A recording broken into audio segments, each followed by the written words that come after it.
It's funny. The executive assistant's usually the most valuable person in the enterprise. It's so funny. Right. I think we're good now. You're not really on the enterprise. You know that, Joel, right?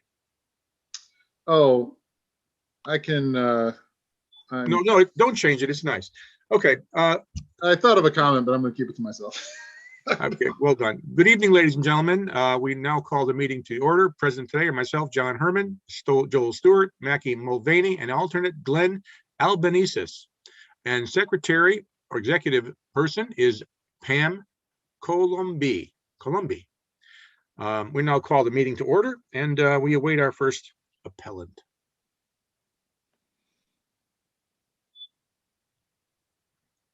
Who is muted?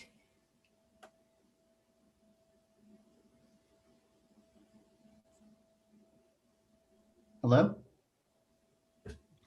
Hello, Bob. Hi, how are you? Oh, good. I'm John Herman. I'm the chairman of the group here, and we welcome you. Thank you. We have your information in front of us, and we'd like to just welcome you to tell us every little detail about your thinking on this. Okay.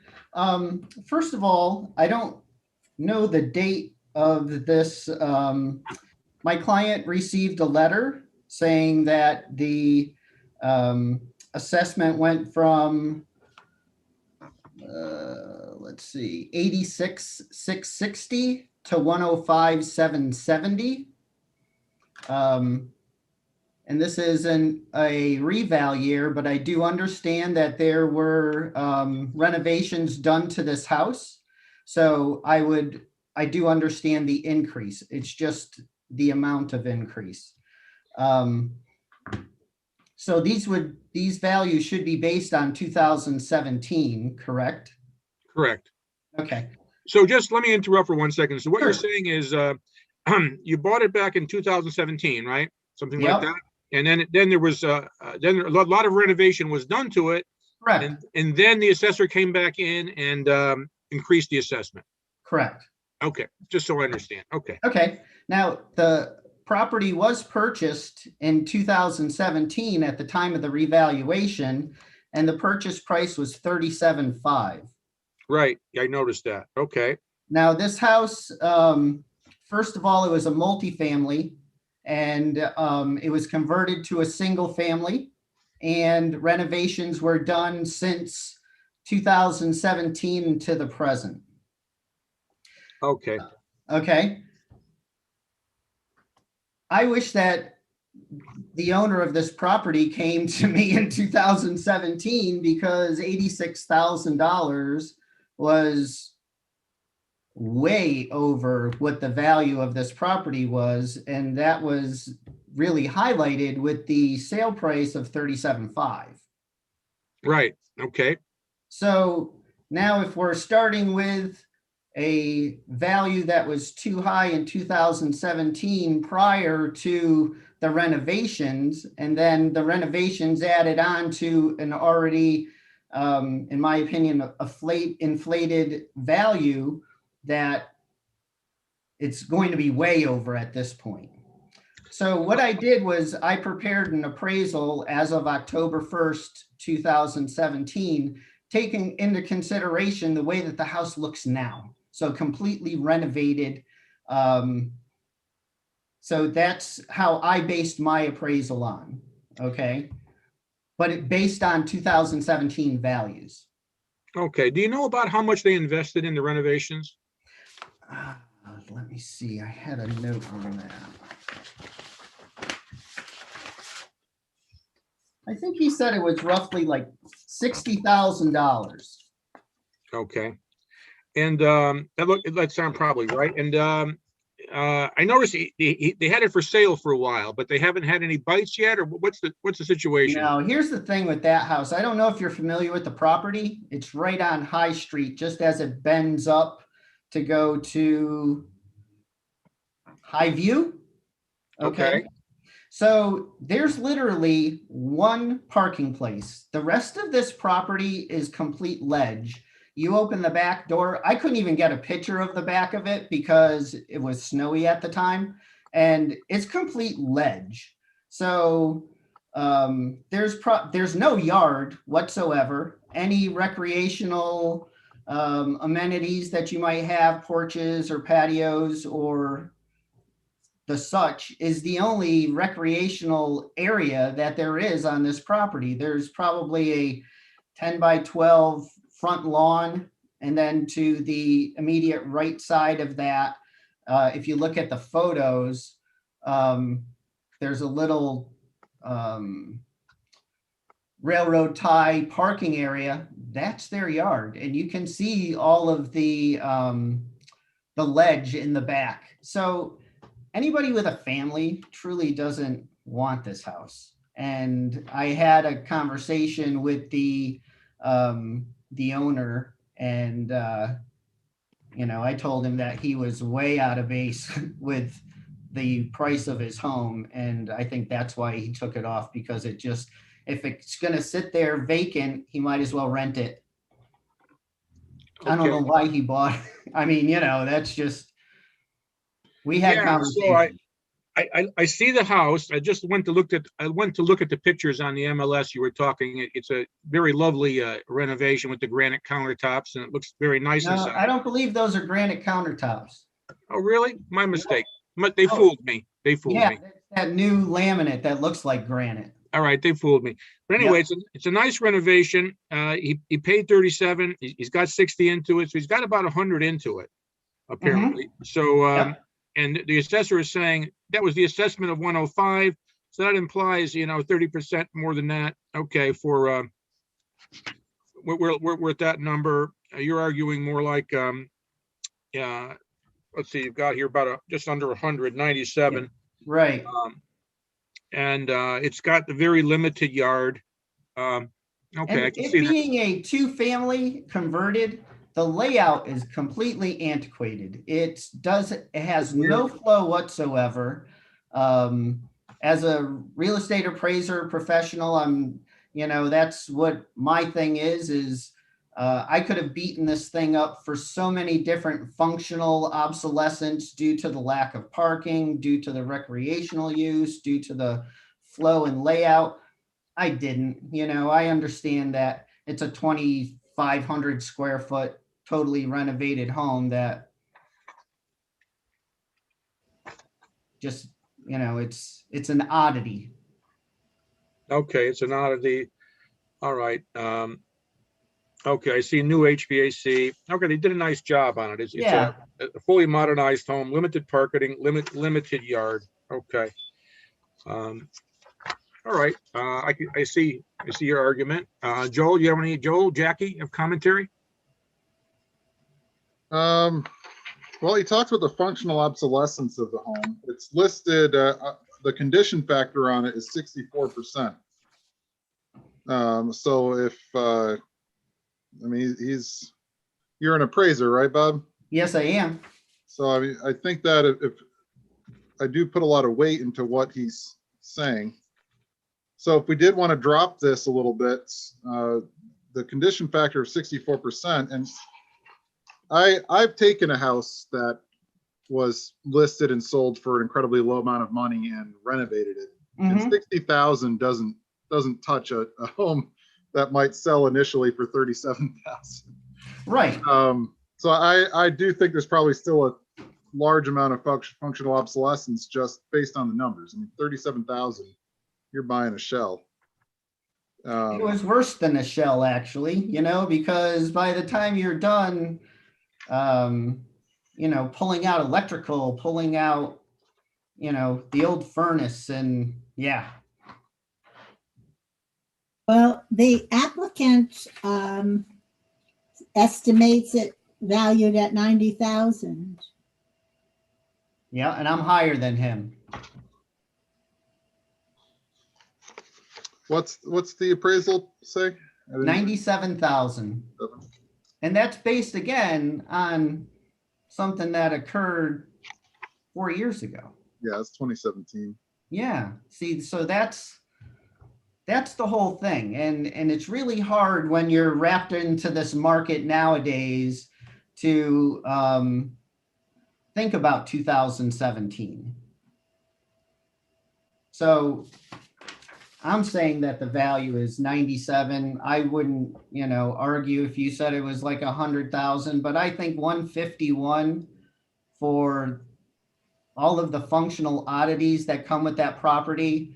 The location is right up the hill from Main Street, so you're getting lots of traffic noise.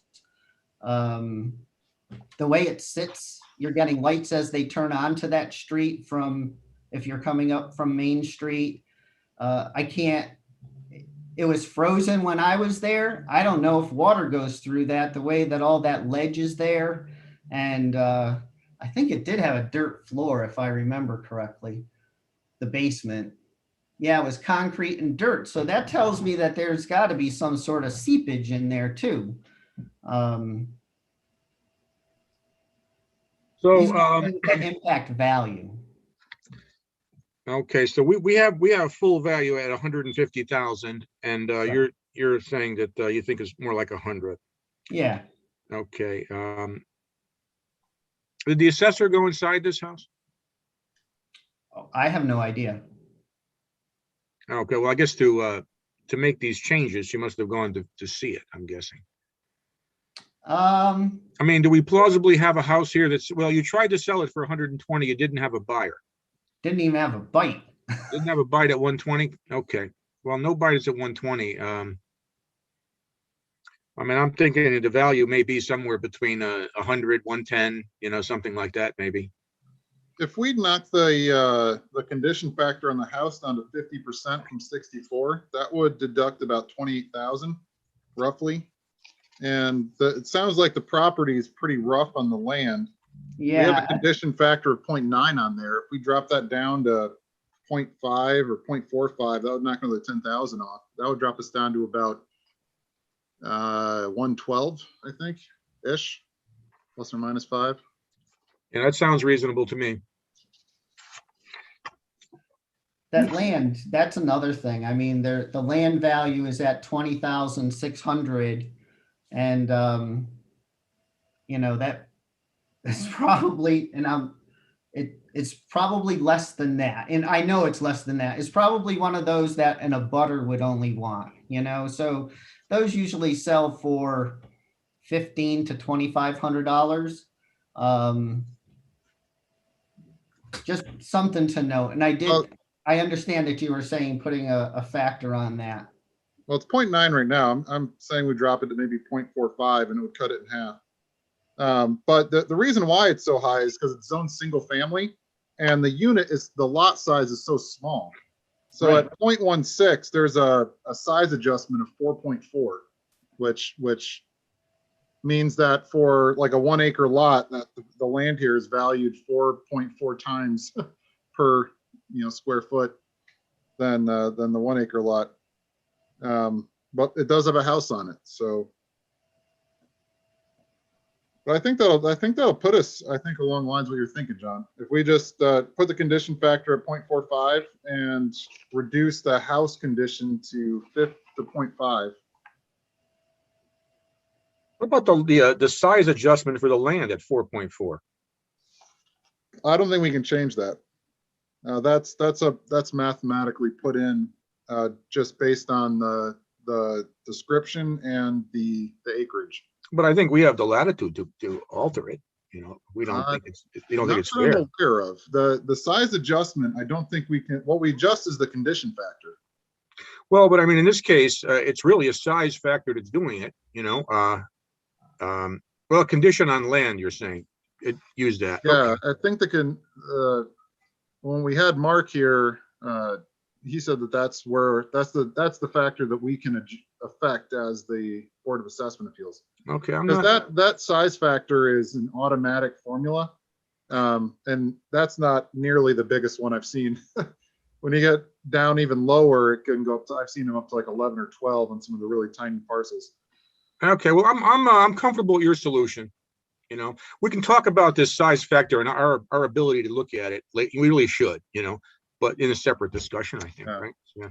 All right. I mean, if you had it on the market at 120 and it wasn't selling, I think that is evidence that it's probably lower. And a lot of these things point that it's probably lower. And I think that. Yeah, but Steve, we're Agreed. on the market not that long ago. You know what I mean? And that market, not that long ago, is vastly different than It's it much was better in than, 2017. So yeah. that's my thing. This reval is basically a snapshot in time of October 1st, 2017. So what I did is I have access to the MLS and things like that. And I can go back in time and look at everything that sold from October 1st, 2016 through October 30th, 2017. And that's where I'm coming up with the value. So, and it was hard for me to wrap my head around it because I am so busy right now living in the present, doing, 10 appraisals a week, to do a retrospective appraisal that this is. So I guess I'm asking you again to just think of that market in 2017. And even though it was on the market for 120, that was like a year and a half ago, right? I mean, I'd go to a 105 value for it. Really, I'd be accepting of that of full value 105, which is like 73.5 assessment.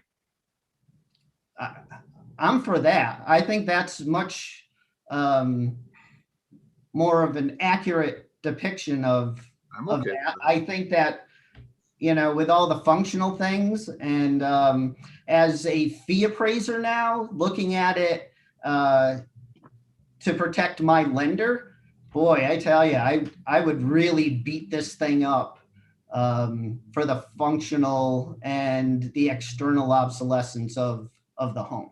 But that would be in today's factor. Well, you're a good advocate. I'm going to tell you that much. And Joel, what do you think we do to, let's talk about getting it to somewhere like that 105 number, I think. We all agree. I think the two things that we can, or two of the things we can affect is the condition factor and the house and the property. If we wanted to get it down there, I'm thinking, I mean, we could drop the condition factor in the land lower to like 0.2, or we could drop the condition factor on the house lower than 0.5 or 0.5, but I'd have to run some numbers. Well, another. All right. Well, we could talk about this at the end too. Okay. Yeah, We'll I'd have finalize it at the to end. run a calculator.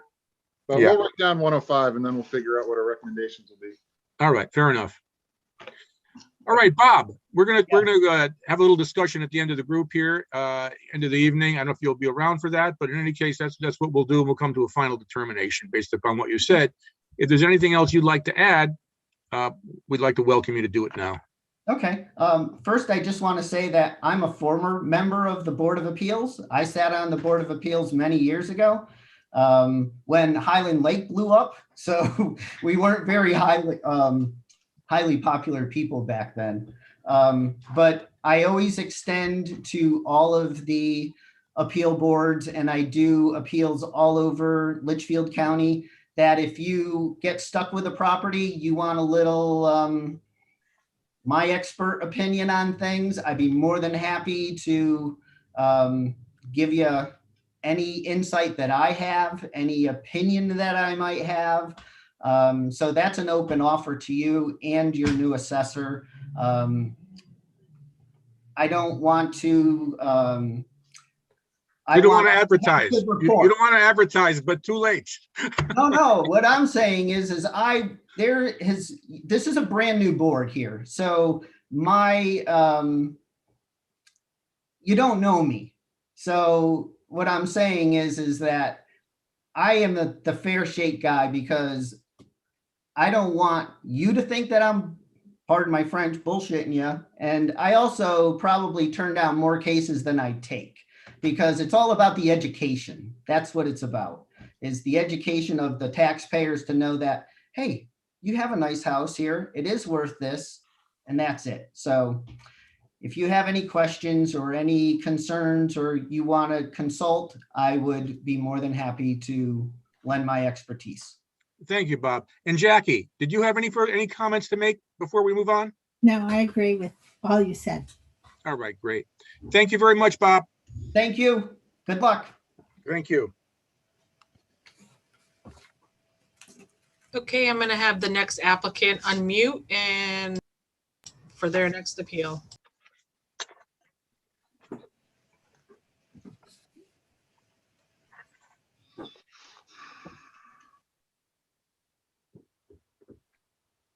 Mr. Rhodes, I've given you a prompt to unmute. There you go. Can you hear us? Yes. Okay, very good. Okay. Hello, Mr. Rhodes. Can you hear us? Yes. Okay. Oh, there you are. Okay. Yeah. Hi, I'm John Herman. And the panel is here, Joel and Joel Stewart, Jackie Mulvey, and we're anxious to hear your explanation of why your taxes should change. So feel welcome to give us the whole story don't leave out any details. Well, the details is that, excuse me, is the trailers they're just storage trailers. And they're quite old. And the valuation is not really anything on them. They weren't taxable before. Now it seems to be they are. And in fact, I got quite a few of these didn't cost me anything for them. People just wanted to get rid of them because they're hard to get rid of, because I tried to get rid of some of them. What do you do with them? Storage. I mean, is it a business or No. what is? No, we're planning on getting rid of them if we can find a way to get rid of them. Well, what do you have inside 28 trailers? Not much. Not much. I mean, did you use, I'm just trying to understand why a person puts 28 trailers on their property. I mean, what, did you previously use them for something? You don't anymore? Give us some history on it. Did before, but not now. That's right. Okay, how did it come to be? Did you formerly have a business for it, or you just had a lot of stuff? No, I just had a lot of stuff. Oh, my goodness.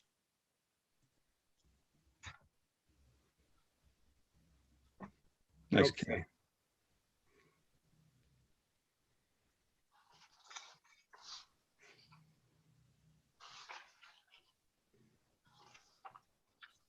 Okay, so these are 28 trailers. Okay, so they were given a value of a little over $200, approximately $200 a piece. Am I thinking correctly? I guess. Okay. Are they worth $200 each? Well, you can still pick them up for free. And I tried to see what the scrap guy would give me. He told me to give me $100 if I bring them down to him, which will cost money. Okay, 119. What is 119 Raleigh Street? What is that property, by the way? What do you mean? What's that property? I mean, what? I don't know that property. It's What is it? industrial property. It's an industrial property? Yeah. Okay.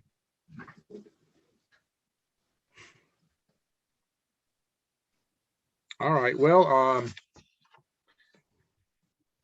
it's industrial property and you're using the trailers in conjunction with that industrial property, I guess, or you used to be, something like that, right?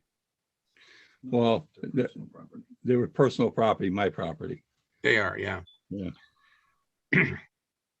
Okay, so she's got them valued at something like $200. You think they're worth nothing?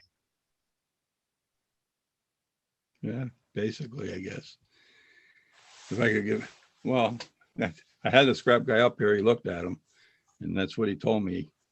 In fact, he sent a letter to me. I figured I was having a meeting at the town hall with you guys tonight, but. Is it your intention to get rid of all the trailers? Pretty much, most of them, yes. I mean, What have there's you some- done to try to sell them or give them away? They got them on the online now. You can go look for them and they give them away. You have them listed somewhere right now that we can look up? If I can find it. Are they on like Craigslist or Marketplace, something like that? Yes. Which one? Both? Craigslist? That's not what I heard either. No, we don't have them listed. Not us, you mean other ones?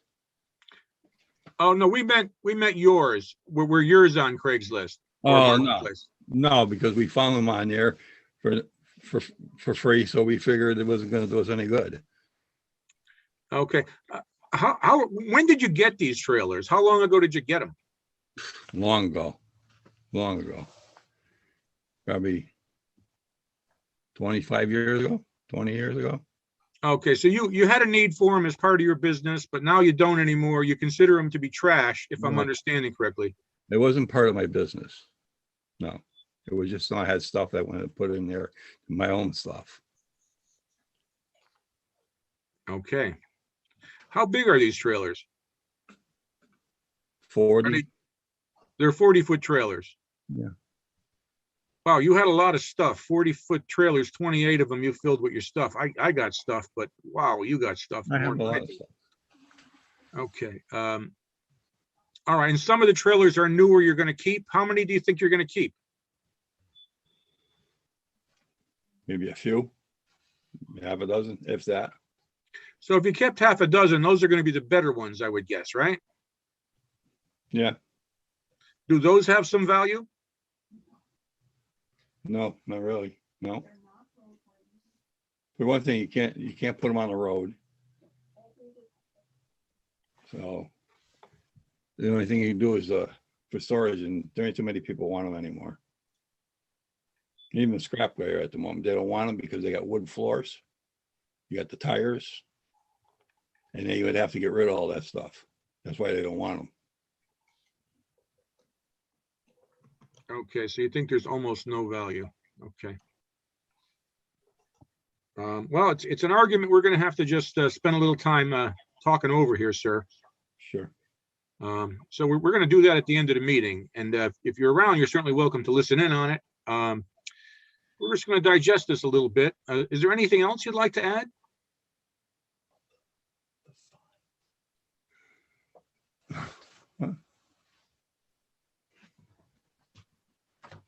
Where's the tax bill? One minute.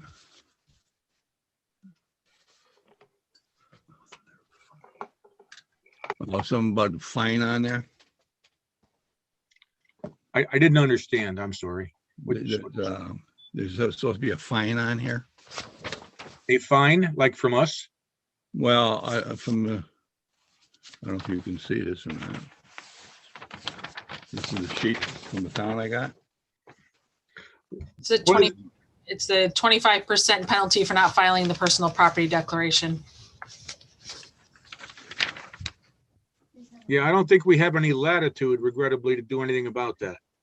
Well, Well, I never had it be filed before. I didn't really know that.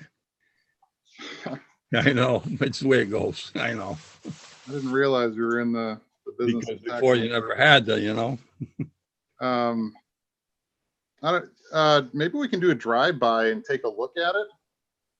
I mean, if this stuff really is worthless and he can't even pay to get it hauled away, I really don't see how we can be taxing him $43,000 on it. That's my opinion. I 43. Oh, 43,000 is I think the Oh. estimated depreciated value, which Yeah. I'm not even quite sure, where that came from, but, Well, they told me they just grabbed the figure.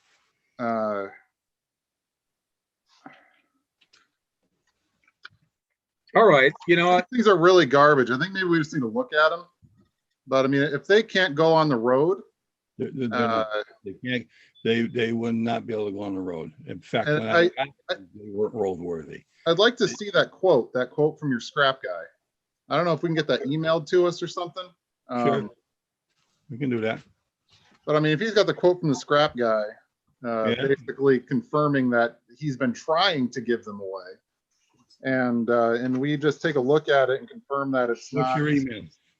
worth any, and they all look like garbage to us. I can't conscionably say that we should. Yeah, I like that logic. That makes sense. If you can send that to us, we'll give you an email. Well, you can send it to my email if you like. I'm John Salvatore Herman at yahoo.com. Would you spell that, please? Corey, do you want to guide them as far as whether or not they can? The meeting is tonight. So the burden of proof would have to be presented tonight. This should have been taken care of prior to the meeting tonight. If he emails John right now, we can see it tonight. Actually, he could email the assessor. Do we have the ability to put this on our screen?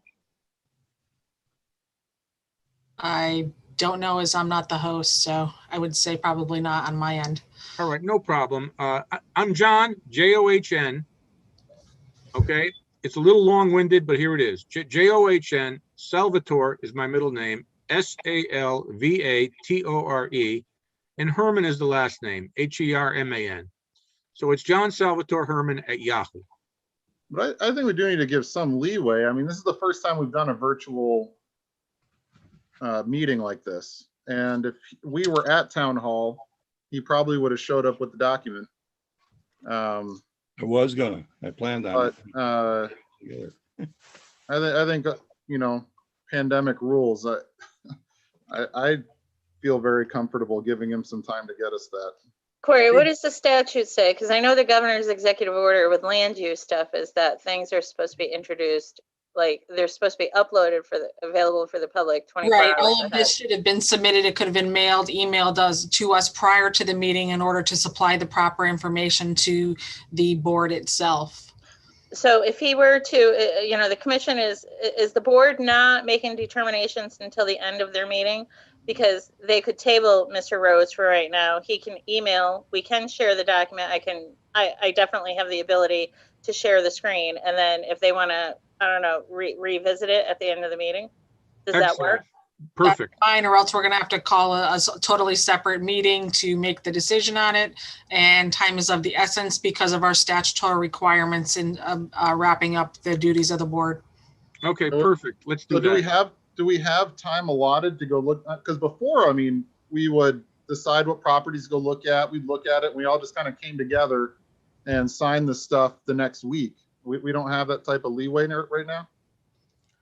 Well, you'd have to create a special meeting and have everybody be present between now and Wednesday. So our procedures before, where we would go check on a house maybe or drive back. They have been a little bit looser. That was looser, and that's a thing of the past, apparently. Right. But it may not have been appropriate in the first place. So, Yeah.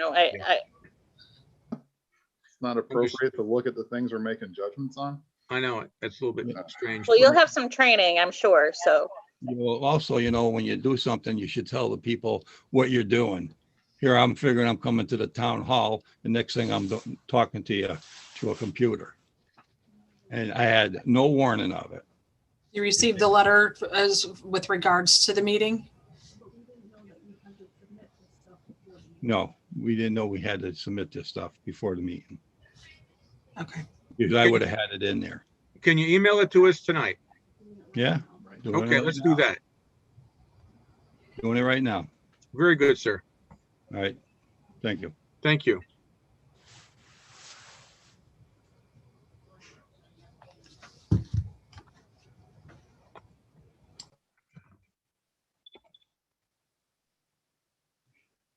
All right, I'm going to watch my email for this. Let's see, let me go into it. We can circle back and finish deliberations later in the meeting once it comes Yeah. in. Yeah.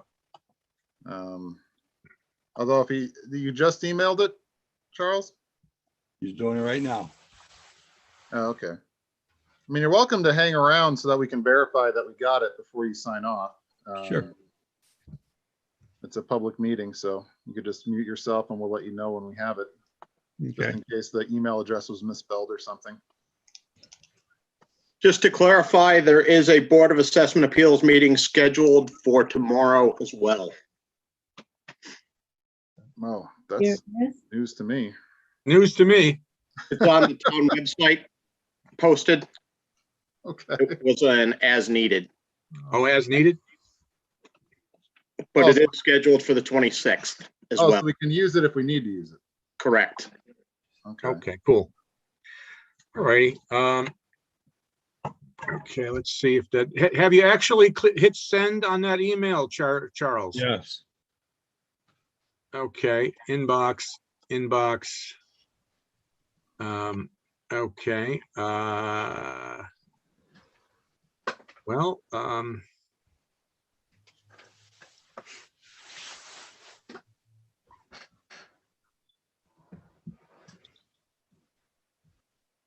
and who am I looking for? What's your, are you looking for your name or a company name? Jessica. Jessica, okay. All right, well, so far, no Jessica. Yes. Jessica. No, so far I have no email. No. Let's see, yeah. Okay. What is your email? I don't email.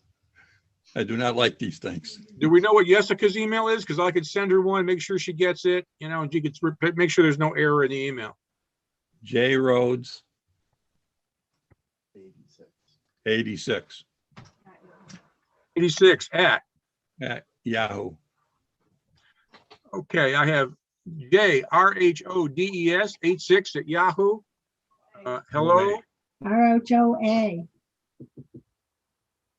Hey, OA. Okay, that's good to know. Okay, OA. Boom. RHOADES. All right, perfection. And let's go. Hello from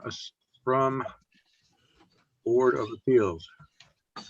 Okay, so if she just wants to reply to my email now, we'll make sure we have it. I have it in here. Okay. So you're going to reply to that right now, right? As soon as we get it.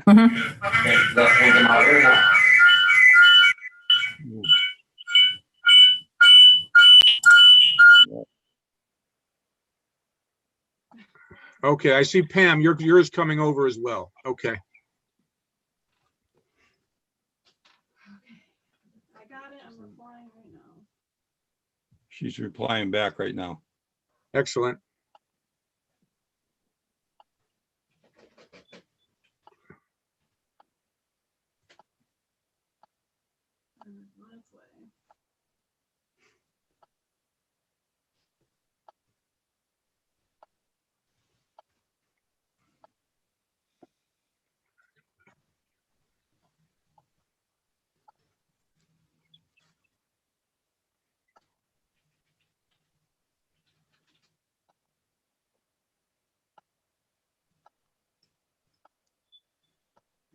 I replied to both of them.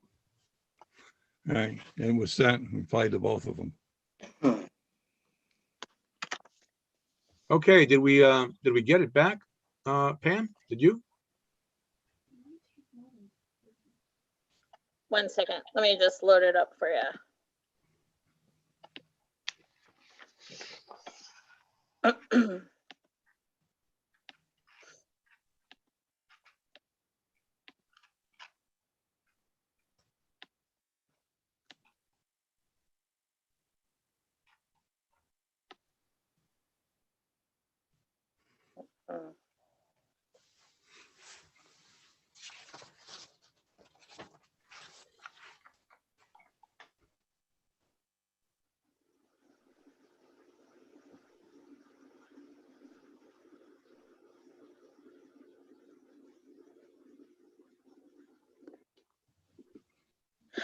Maybe Joel or John, I'm sorry.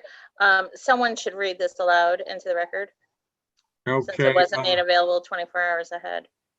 You know, it's interesting. You know, they would have been kind to you if they'd at least put it on their letterhead or something, but or signed it. You know, but in any case, February 10, 2021, USA Screw Company, Raleigh Street, Winston, Connecticut. To whom it may concern, this letter is to confirm that we will receive at our yard full-length, complete truck trailers for scrap and pay a rebate of $100 each delivered to our yard. We will need 24 hours advance notice of delivery and can process only 2 at a time. Once 2 are delivered, we will notify you of when you can deliver 2 more, as we have a limited room for processing. Trailers must be clean and empty. Any diversion or variance from this will be negotiated on a case-by-case basis. Continental Scrap Metal LLC may at its own discretion either refuse trailers or truck bodies, pay less than quoted above, or pay no rebate depending on market changes and each trailer specific. No pickup of these trailers is available, and offer is delivered at yard 1275 Wilkett, Connecticut. Thank you, Continental Scrap. All right, well, it certainly is a very official letter. Oh, and it is on their letterhead on the bottom. Oh, it is on their letterhead. Terrific. Yeah, okay. Well, so if they can't pick it up and these aren't roadworthy, logistically, how would you actually get rid of them? You have to trailer them.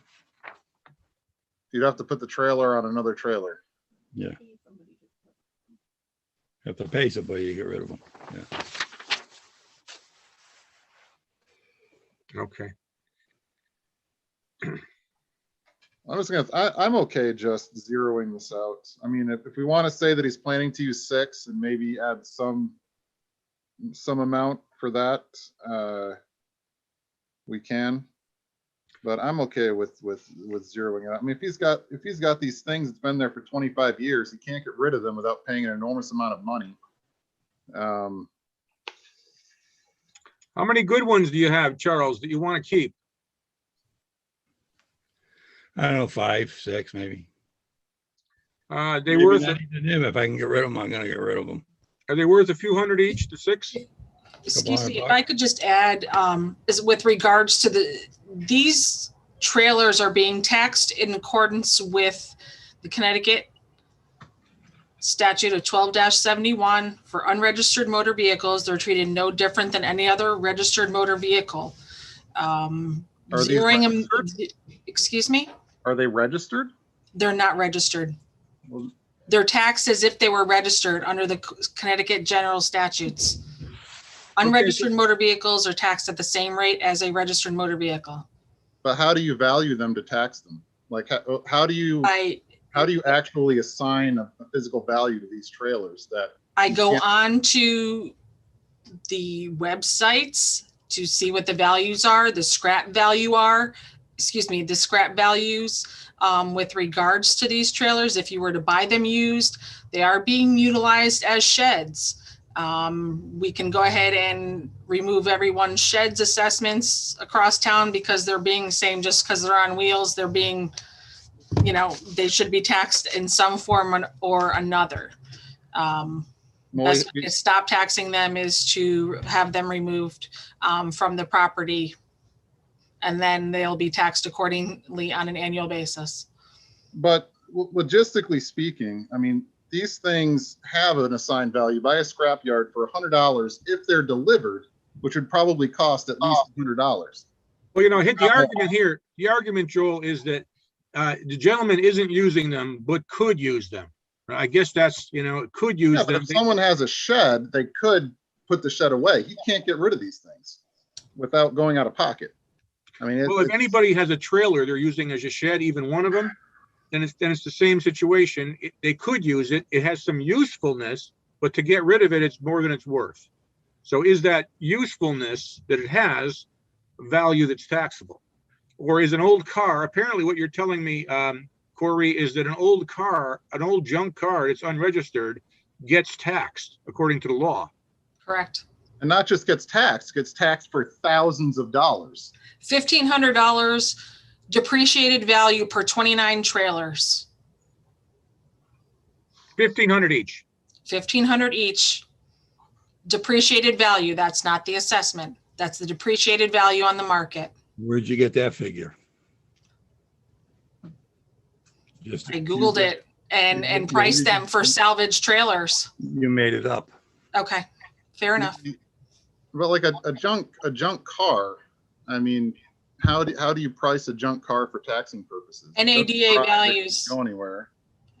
I'm doing it according to the Connecticut General Statutes and OPM, who dictates and which I need to use in order to price motor vehicles registered or unregistered, including incomplete trucks and trailers. Okay, well, considering that, this is what we have here. We have motor vehicles that have to be taxed under the law. We have information that the assessor has been able to get online. We have direct information from this gentleman who's telling us that he can get $100 for him if he gets them there. You know, I guess what I'm willing to say is that let's say 20 of them are worth $100, and 6 of them are, you know, or 8 of them are worth, you know, a few $100s. They still have use in it. They still have use left in it. How many total are there? There's 28. 28. I came up with 29. 29. So if, you know, if we gave, if we said that, you know, let's give the $100 value on 20 of them, this makes any sense. And maybe there's 9 good ones that are worth $400 each, or something like this. Well, that would put it at about the 6,000 that he thinks, that he put down that he thought they were worth. So I guess it would. I'm okay. I'm okay dropping it to 6,000. Charlie, what's going to actually happen to these? Are these going to disappear from your lot over the next year? Well, maybe not as quick as a year, but they're gonna start going. We started doing it now. Okay. Well, I guess I'd be willing to, if considering the letter we read tonight, that you actually put a number on them in the marketplace, and his intent to get rid of them, and the need to pay to get rid of them. And if they're all there again in 2 years and they still look like they have utility, that might be a different outcome when the reval comes. I don't know, but right now, Well, they're not gonna be, so I'm not. Well, worried now about it. Charles knows that he needs to file one of those property forms. So Yep, he received one in October. Every October you'll receive one. Please fill it out to avoid the 25% penalty. so everyone that he Questions, gets we rid can of, walk you through it. everyone that he gets rid of, the following year, he just says, Yep, there's a disposition only area have in this which he many can now. show that he disposed of a certain amount, and then we'll adjust it accordingly. So yeah, I'll throw that down as my opinion, is we drop it to 6,000 now, and going forward, if Charles gets rid of any, he just, He has to document and provide paperwork to the assessor's office in order to do that. So I would work in conjunction with him to be able to do that. Where's the paperwork coming from? When you sell it to the scrapyard, I'll be more than happy to take a copy of how many trailers you've sold. And we'll make sure that it's reflected in your personal property declaration on an annual basis. Okay, okay, well, $6,000 divided by 30 trailers. We're about $200 a trailer, unless I'm crazy. Okay, is that right? this is about what we were talking about before. Yeah. So we're $200 a trailer. As they disappear, maybe that'll reflect the adjustment, I guess, if that adjuster thinks that's correct. Okay. Sounds good to me. What do you So I think, guess- Jackie? Okay. You agree? Jackie, your thoughts? No.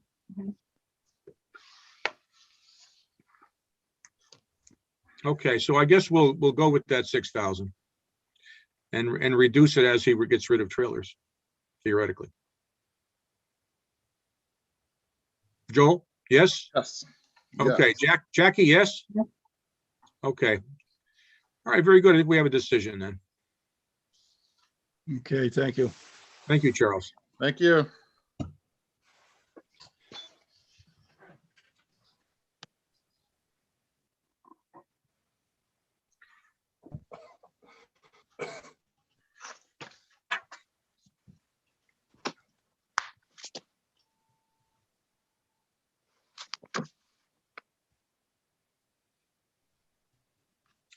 Okay, so what do we have here? We have 164 Torrington Road. To lower taxes, unusable land.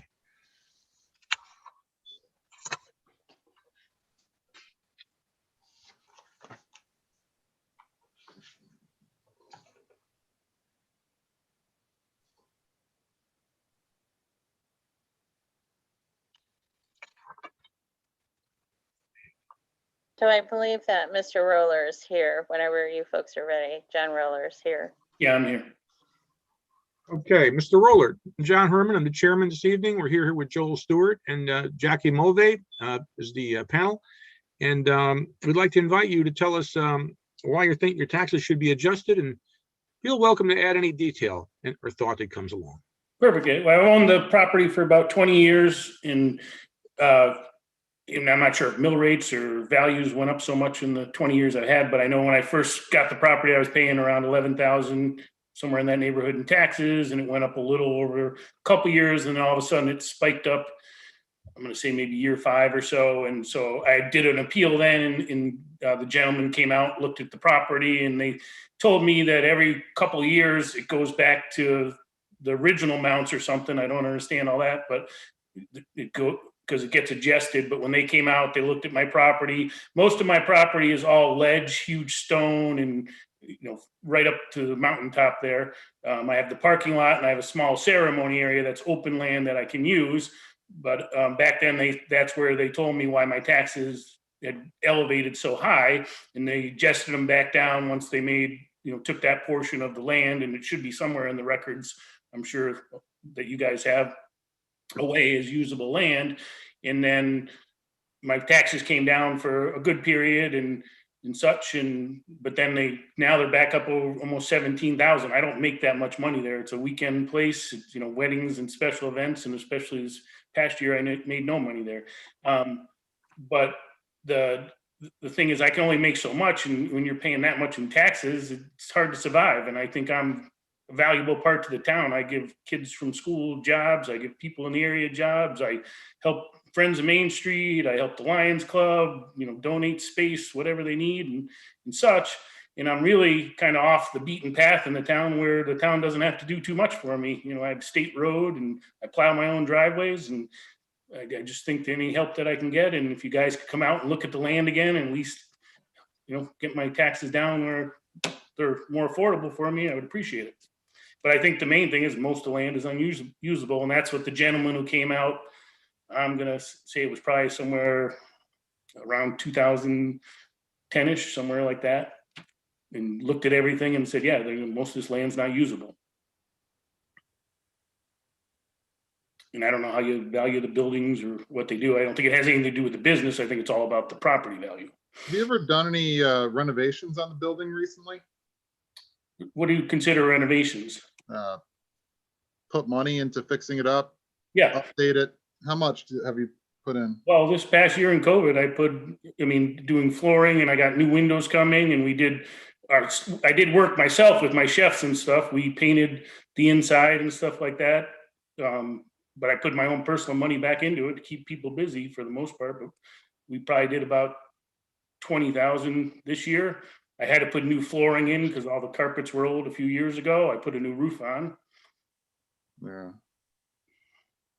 I'm looking at your card, and normally I can try to figure out by the numbers what happened, but this one's making me scratch my head. And your land value didn't go up very much. So you're arguing your land value. But between the two appraisals, your land value only went up 40,000. The big jump was in your property value, the building value, from what if I'm reading this properly. That it went from 371,000 to 530,000 for the actual building. It's like 160,000. But I'm not sure. And from the notes here, I'm not understanding where that 160,000 came from. Would that be just from Vision, just looking at it and saying it's worth 160? Joel, can I jump in here? Sure. The assessment on this property has been the same since 2017. Yeah. That's what I'm saying. In 2017, when Vision did their thing, it went up 150,000, but I don't see the reasoning behind it. Well, Joel, John mentioned that he lost the reduction that he had won from a Board of Appeals earlier. So maybe he got that back in 2015, and it ended in 2017. He was talking about the land. So the condition factor on the land is 0.75 for the main area and 0.25 for the out areas. Well, so he was talking about the land, but maybe he got that reduction on the building and didn't realize it, John? Is that could be it. The land is still reduced, tremendously reduced in relation to everything else. And it doesn't account for the numbers that you want to see reduced. The main thing, it's somehow associated with the building. We have the building The valuated. building at hasn't $1 million. changed since 2017. We have it, the building valuated $1 million, and it's at a 51% condition factor. So 51% obsolescence. So it's being valued at 521,000, and that's where the vast majority of your assessments coming in. To get the overall, sorry, go ahead. This assessment doesn't account for the improvements that were recently made either. I think so. When did you notice that? Did you just notice recently that the taxes were just way higher than they were? Yeah, well, it kind of started, I actually noticed it last year and I called and I think Rhonda was the lady's name at that point. Yeah. She's the one who said to me, oh yeah, because I said, you know, the guys came out, they looked at the land, the values and everything here. And, you know, they agreed and my taxes came down and she said, yeah, but every couple of years you got to reappeal or because the value goes back up. And I don't, you know, she didn't totally explain to me why that happens or whatever. And It's every 5-year interval. So is it possible that you had a reduction at around 2012 and you had that until 2017? yeah, it's very possible because like I said, I thought it was around 2010 when the guys came out, but I'm not 100% positive. Yeah, I'm not used to seeing these drastic changes from the reval on the actual building. Because but on the land, it's very common. But It would take into consideration if there was a previous appeal. It looks like BAA reduced him in 2016. They adjusted the land and it looks like they adjusted the building and it changed come the 17 reval and has remained steady until present day. Okay, do you have what kind of changes they made numerically? What did they have for the building or the land? What changes did the appeal board make? I would have to pull the records from 2016. I don't have any of that documentation in front of me. If it's even retained, unfortunately, it's only a year's retainer with no appeal to court. So I don't know if those records have been retained. We just know that's what happened. He was given a reduction. Because there is if you look at the property card, it says BAA 2016 land, C factor and building. And the land has remained pretty much at reduced because of the topography, ledge and slope. Okay, so it's really a building issue. It was not carried over. Well, it wouldn't be carried over. It would have to be applied for a second time. I might have been reading this slightly wrong. Okay, I was actually looking at the wrong numbers here. John, what could you sell your property for, you think? Right now, not a lot. Just, I'm kidding because of COVID. Well, I mean, assuming the business comes back and you got a good business again. I mean, well, so not the business included, because the business is most of the value there, because Okay, without what I do with the weddings and bringing people in and stuff like that, there's not a whole lot of value with that. But I would think the building is, I'm not a great expert on value of property, but I'd say around 450, somewhere in that neighborhood. for the whole property, you're thinking, you know, Yeah, without the business or equipment included. Like Without if I business, can sell the whole thing together with the business that I built and all the equipment and furniture and all that stuff, it's probably might be worth. I mean, right now, I know house values are through the roof, but I don't think restaurant values are through the roof. So it's hard to put a number on it right now. Maybe I'd love to sell it for 800,000. That would probably be a dream and retire. All right, I mixed up some numbers here when I was looking at this. So it looks like from 2016 to 2017, when they reassessed, the total assessment went up 20,000 or 18,000, really. assessment on what, the land? It was a mixture of both, it looks like. But the Okay, or no, actually, hold on.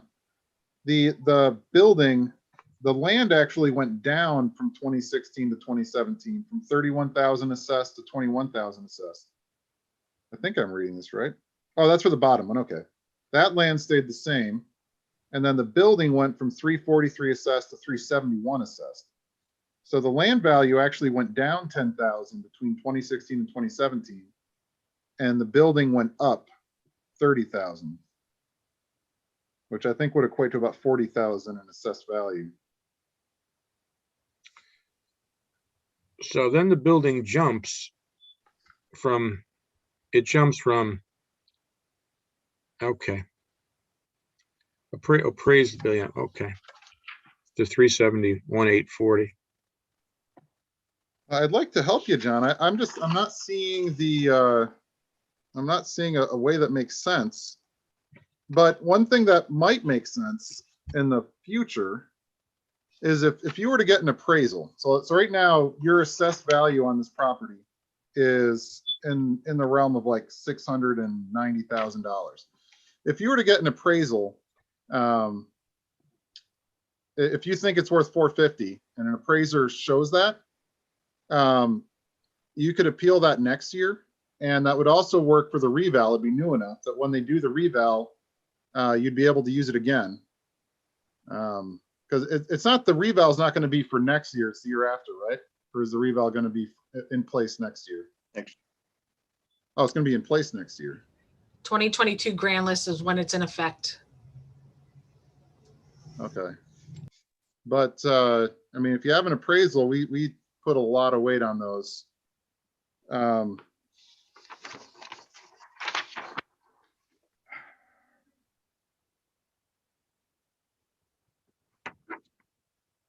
Yeah.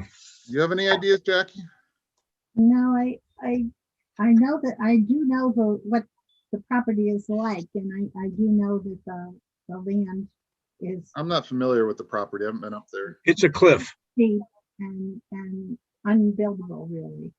Well, do you think these condition factors work? 75% for the main 1.8 and 25% for the other 8.2? I give him something on that. I mean, it is a cliff. It's a tough property. Because if we can budge on that, I'm happy to do so. Yeah, I think that makes some sense. Yeah, I do too.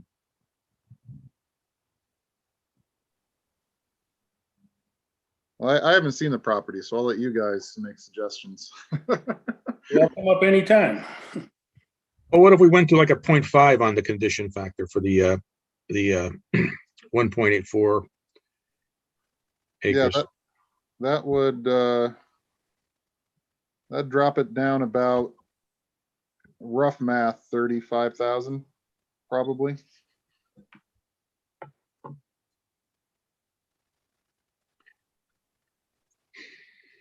I'd be willing to do that.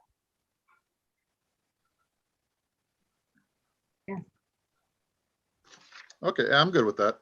Jackie? Yes. Okay, we have a decision. Good, I guess. Yes, Okay, I think that's a decision, John. Anything else you'd like to add?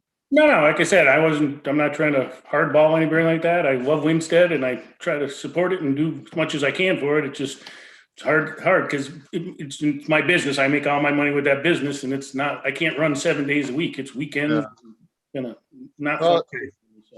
if you really think that 690 number is way off, get an appraisal and bring that next time. And we usually take appraisals on face. So Okay. Thanks for coming. No, I appreciate it very much and have a good night. Thank you. It wasn't as hard as the last one. Thank you. Have a good night. All right. All right. Okay, the Royals at 3 Cary.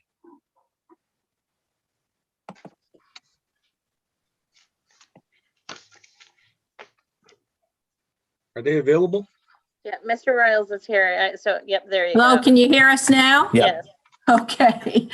All right. My husband's just getting tech savvy here. I have to help him out. I'll let him speak. It's too hard for both of us to talk at the same time. How come the bird's in the middle there? Okay, please tell us the reason you think your taxes should be changed and any detail you'd like to add. Okay, I pretty much wrote it down in the paper. The one thing that I did not know until a lady called me a week or two ago, it was supposed to have been combined. There's one little piece of slab of property in the middle of it with a separate tax bill, but it goes right through the middle of the house. But I'm going to get that straightened out at another time, so that has nothing to do with it. Basically, it's a gutted piece of property. I'm in the same type of position as the man with the trailers. It's going to cost way more to get rid of it than it is what it's worth. And mine basically go back to the one thing. I bought it for $65,000, my wife and I. Okay, it was on the market for a long, long period of time. You can look back through. So if that isn't an actual cash value, nothing is. I'm willing to pay my 70% of $65,000 is basically what I'm looking at. And the town already has been in for me. They sent the public works up because they were charging me for water and sewer, but there's nothing, because the house is totally stripped back to the walls. And there's actually no floor joists in it either. I guess they were going to tear it down, but that's as far as they ever got. So that's basically what you're looking, there's no electrical, there's no sheetrock, no plumbing. There is water and sewer out at the street. It's the only house on that Cary Avenue, I guess, that has sewer, but and the house itself, I don't feel that it's fixable. I feel that it's past the point of being fixable because it's been open. If you look back, there was a bunch of, I guess there was a lot of cease and desists on it and stuff like that for blight issues and stuff like that. And the former owner patched it up enough to get through the blight issues, but I'm not a patch 'em up person.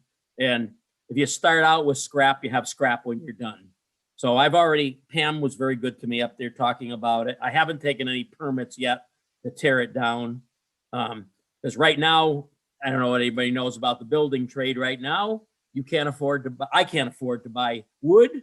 Now electrical went this week and they went crazy on wiring and all boxes and everything else. They're actually doubled everything. I have a good contractor. You guys also know he does a lot of work on Highland Lake, a lot of high-end houses. And I was talking to him today and he's trying to figure a way to bid houses.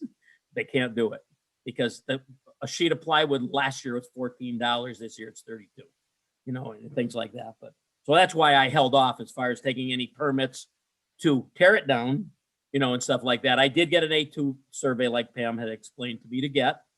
And that's basically, everything I put on there, is what it is. But they have been in there since I've owned it and looked to make sure there was no plumbing and there was no, no way that I could use there's no water there, or the sewer or anything else.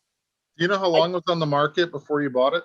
At 65,000? No, you got to get this phone. Maybe John can look that up real quick. The house was on the market, I think, for like 5 years, 6 years. From whenever the first blight went on to it is when they went on it. John, if it was on the market for that long and it sold at 65,000, I'm okay putting it there. When he pulls permits to actually do something with it, it's going to get reevaluated. That's what I mean. Afterwards anyway. That's exactly what I would want to say. Yeah, I'll concur. I'm just looking it up right now. Yeah, go ahead. Yep. On the Trust to MLS, verify and whatnot. just to be responsible about it. Yeah, go ahead.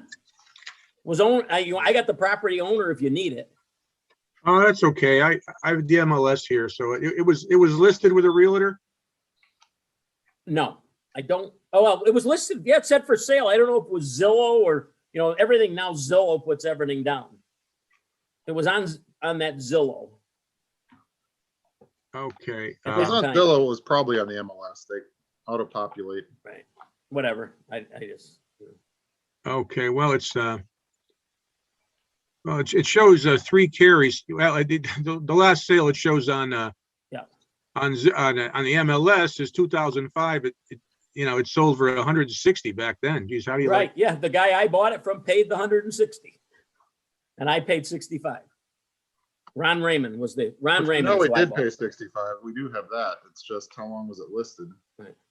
Well, it's not listed is the thing. Okay. It's not listed at all. Maybe Zillow has those records. I don't know. But in any case, you're going to knock it down, and that's a certainty, correct? Yep. Yes. Yep. I've cleaned it up. I cleaned it up already outside, but I didn't do any. I emptied the garbage out of it and cleaned it up. You're going to build a new house there, are you? I'm going to build a new house on that piece of property. Yes. Okay, so it's really just sort of land value right now. It's only the land value that you have. Everything else is scrapped because they let it sit so many years with no heat. Everything, the foundation is pushed in the back wall. So even if you were going to fix the house, it wouldn't be worth it. The whole back wall was block and it's pushed in. So the address is Torrington, but it's Winstead? The house is yeah, my house. It's got, when they changed it over, they put my home address somehow. Or I think my business address. I don't even know. It's all screwed up. But it's 3 Cary Avenue, Winston. Okay. All right. Well, I guess I'd be comfortable with the 65,000. Up until the point where it's Yep. a new house again. Right. Okay. I appreciate it. I mean, if it were to get renovated inside and become habitable, this would be Then it would have to go up. Yeah. What it was, the guy had it before me, never went down to the city and to the town and said anything. He should have went down and said the house is gutted back to the wall, but he never did. Jackie, thoughts?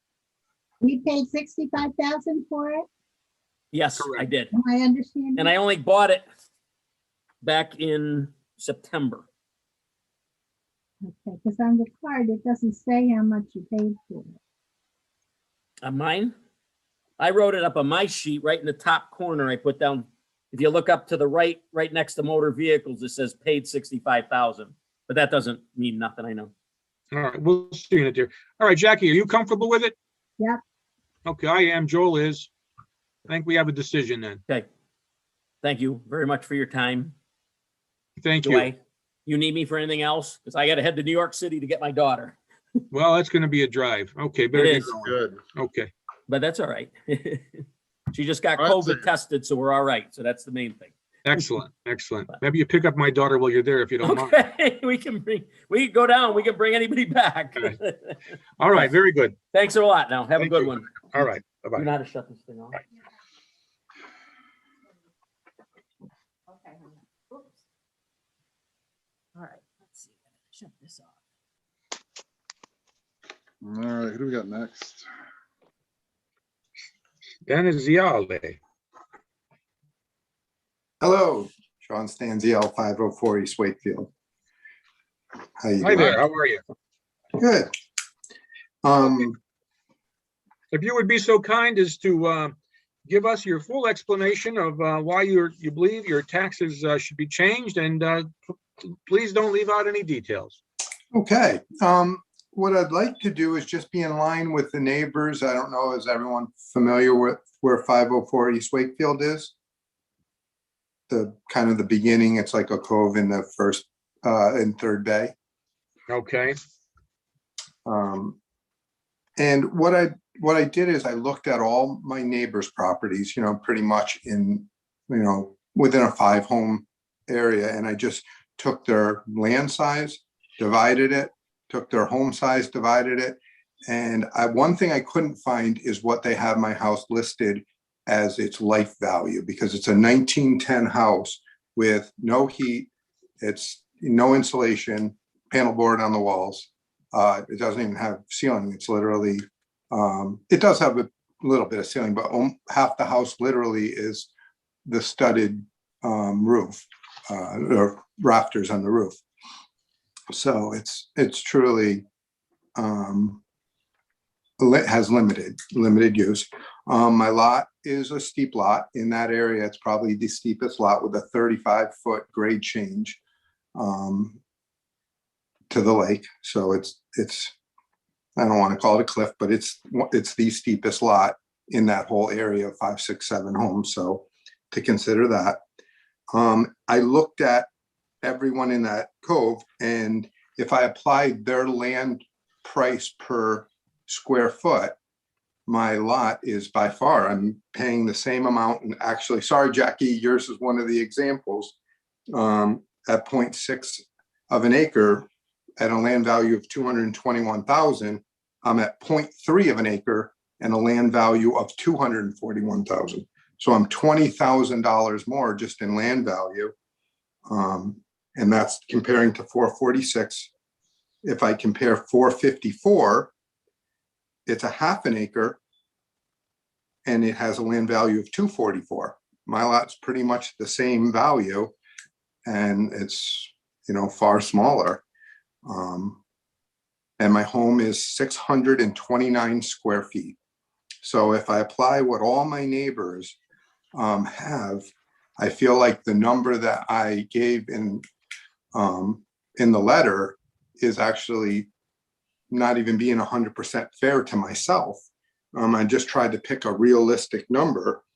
If I had to pay the same price per square foot, and I'm sorry, Jackie, I'm picking on you. If I applied the same square foot price per land as Jackie, I would be $114,576 land price.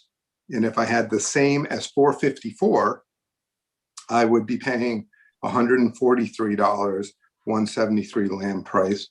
But the big thing is my house, I pay more per square foot by far than Jackie at 446 or Roy at 454 or 522, which is my neighbor to the other side.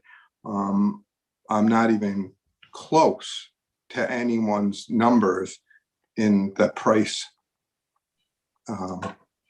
per square foot of any kind, home or, and I gotta believe mine's the lowest quality lot and home. So Sean, just to let you know, because I've had to explain this to almost every person living on the lake. The way that there's a size adjustment that they make. And so the smaller your lot, the more they value your lot per acre. And so if you're comparing it to your neighbors that have larger acreage, they're going to have less price per acre, and that's built into the way that they evaluate the lots. So how do I have and just to simply, how does 0.6 and a nice lot have a lower land value than 0.3? And I'm not going to say I'm on the cliff, but I'm very steep. I'll explain that to you in the other thing that I was going to mention here. A lot of those properties like yours around the lake that have really, really steep embankments they come and they've done appeals, and we've given them changes based on the condition factor of the land. And your condition factor is listed as 1, and 1 is generally, from our past deliberations, is considered flat, nice. You can grow grass on it, enjoy it, kick the ball around. It's not going to roll into the lake. So it's right complete now, ledge. Right. It's complete ledge. There's actually why your neighbors do is they probably came to this board and they had a condition factor changed for their land to account for their ledge, where yours is not. So that's the second thing. On your house, what does the inside of your house look like for the condition? I mean, it's literally has 0 updates. I mean, it literally is a center chimney fireplace home with the old school clapboard paneling from, it's a 100-year-old house. I mean, it's got the same flooring down. I mean, it's a cottage. So I don't know what they had. I couldn't find how the town rates its life value. I couldn't find that on the GIS map, I don't have. I can tell you. So the way they have it is they have it valued at $107,000 for like how much it's intrinsically worth, and they have it at 72% condition factor, or obsolescence. So they've got it. I mean, it has no air conditioning, no heat. It's a cabin. One question, Sean. Now you paid $315,000 for it. Yeah. You would agree that that's the value of it, or not? No, I think I paid up to just be on the lake. I mean, if I paid $1, could we use that? Because what I did is I pulled some properties that are on the lake. Nobody's properties are anywhere near what they paid. I mean, so if I take the address of 404. No, I'm just saying that the value you paid, and and I've been through your house recently, and I was in every corner of it. Yep. And I know your house pretty well. Yeah. And also you have a terrific waterfront right on the main lake. Beautiful. Yep. To at least in $2020, $315, it was worth every dollar, every penny of that. Well, but when a property sells, like if I use an example of 3 or 4 properties in the area, if they sold, like my next door neighbor's house, 522, sold for 555,000, but you guys have its value at 337,000 for its assessed value between the land. And it's a far better home. It's not a, it's a year-round home. So, you know, like, how do I apply? I'm pretty much paying up for this property. I'm the only one that is paying, you know, if someone was dumb enough to buy a house during this time, I know we can't apply, if I bought it for $1, we can't apply the $1 fee, but I feel like we should be able to apply if my neighbor's properties are Here's the logic. Twice the size. Let me just interrupt for one moment. I mean, here's the logic of it. You know, the assessor's job, our job, is to try and value your property overall, you know, all factors in for what we think it's worth. You know, tools to get there. What are tools to get there? If we have a direct sale price like we have here, an indication, you know, there really isn't much more valuable tool than that. That really is terrific. If we don't have that, then we can also try and make comparisons to other properties as the best we're able. Yeah. But you know, your sale price of $315, at least in the 2020 market, is a valid indicator of market at that time. Our question is, what is it worth in 2017, which may not be the same number. So we try to do that based upon relative values. But I do know your house very well. I was in every corner, including the basement, everywhere. I understand what you have And there. You call it a seasonal cabin, right? It's, yeah, I think you have a little bit, you don't have any heat in there, do you? No, I don't have, I mean, there's a propane tank that's meant to have like you got a little bit of heat going on. Well, you have to put it, you have to bring in, which I'm not comfortable doing, you bring in a temporary heater. It's not, there's no duct work, there's no baseboard heat, there's no, so it's you're at the point where to be on the lake at 315 on the main lake with that beautiful waterfront is a tough thing to find. So you did pretty well, at least for 2020 values. It doesn't mean that it doesn't lock you in for 2017. That's what we got to consider. Yeah. You can't ignore your sale price. My taxes virtually are as high as every one of my neighbors. And I virtually have, I mean, I virtually have the least expensive house if you were to compare them by far. I mean, it's not like a little bit. I'm happy with my property, but I'm certainly not nearly as good of a property as 454. And again, Jackie, I apologize. There's no way that anyone could ever say that my lot is even close to the value, or my home per square foot is even close to the value of Jackie's property. I mean, the frontage is, and I can give more, and we can pick Steve's property. Everyone has the same similar math.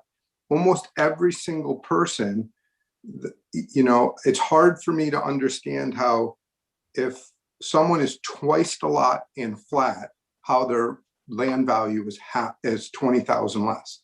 How is that possible? To be fair to me. Mm-hmm.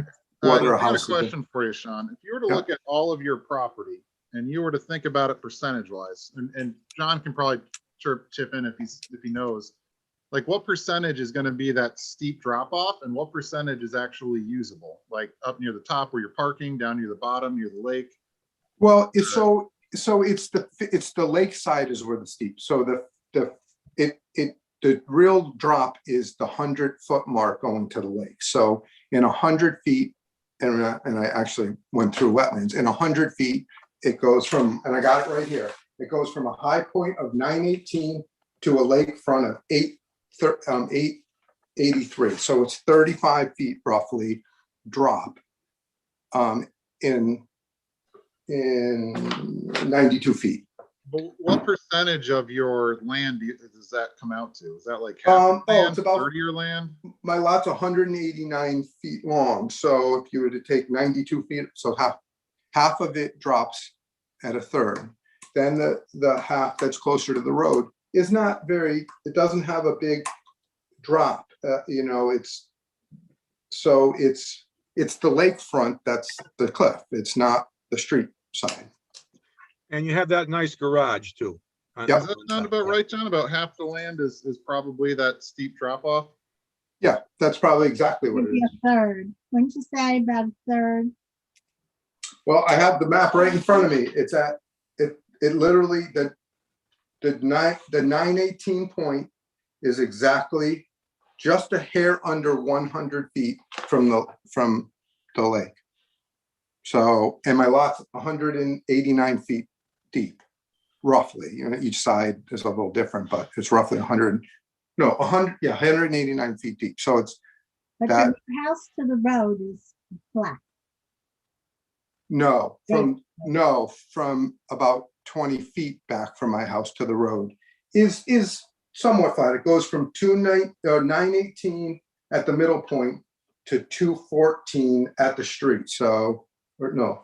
What, if I may interrupt, what you basically have here is you've got some flat land up top where the driveway is and the garage is. You get to the house, you've got, the house is built on a drop, like a sort of like a cliff.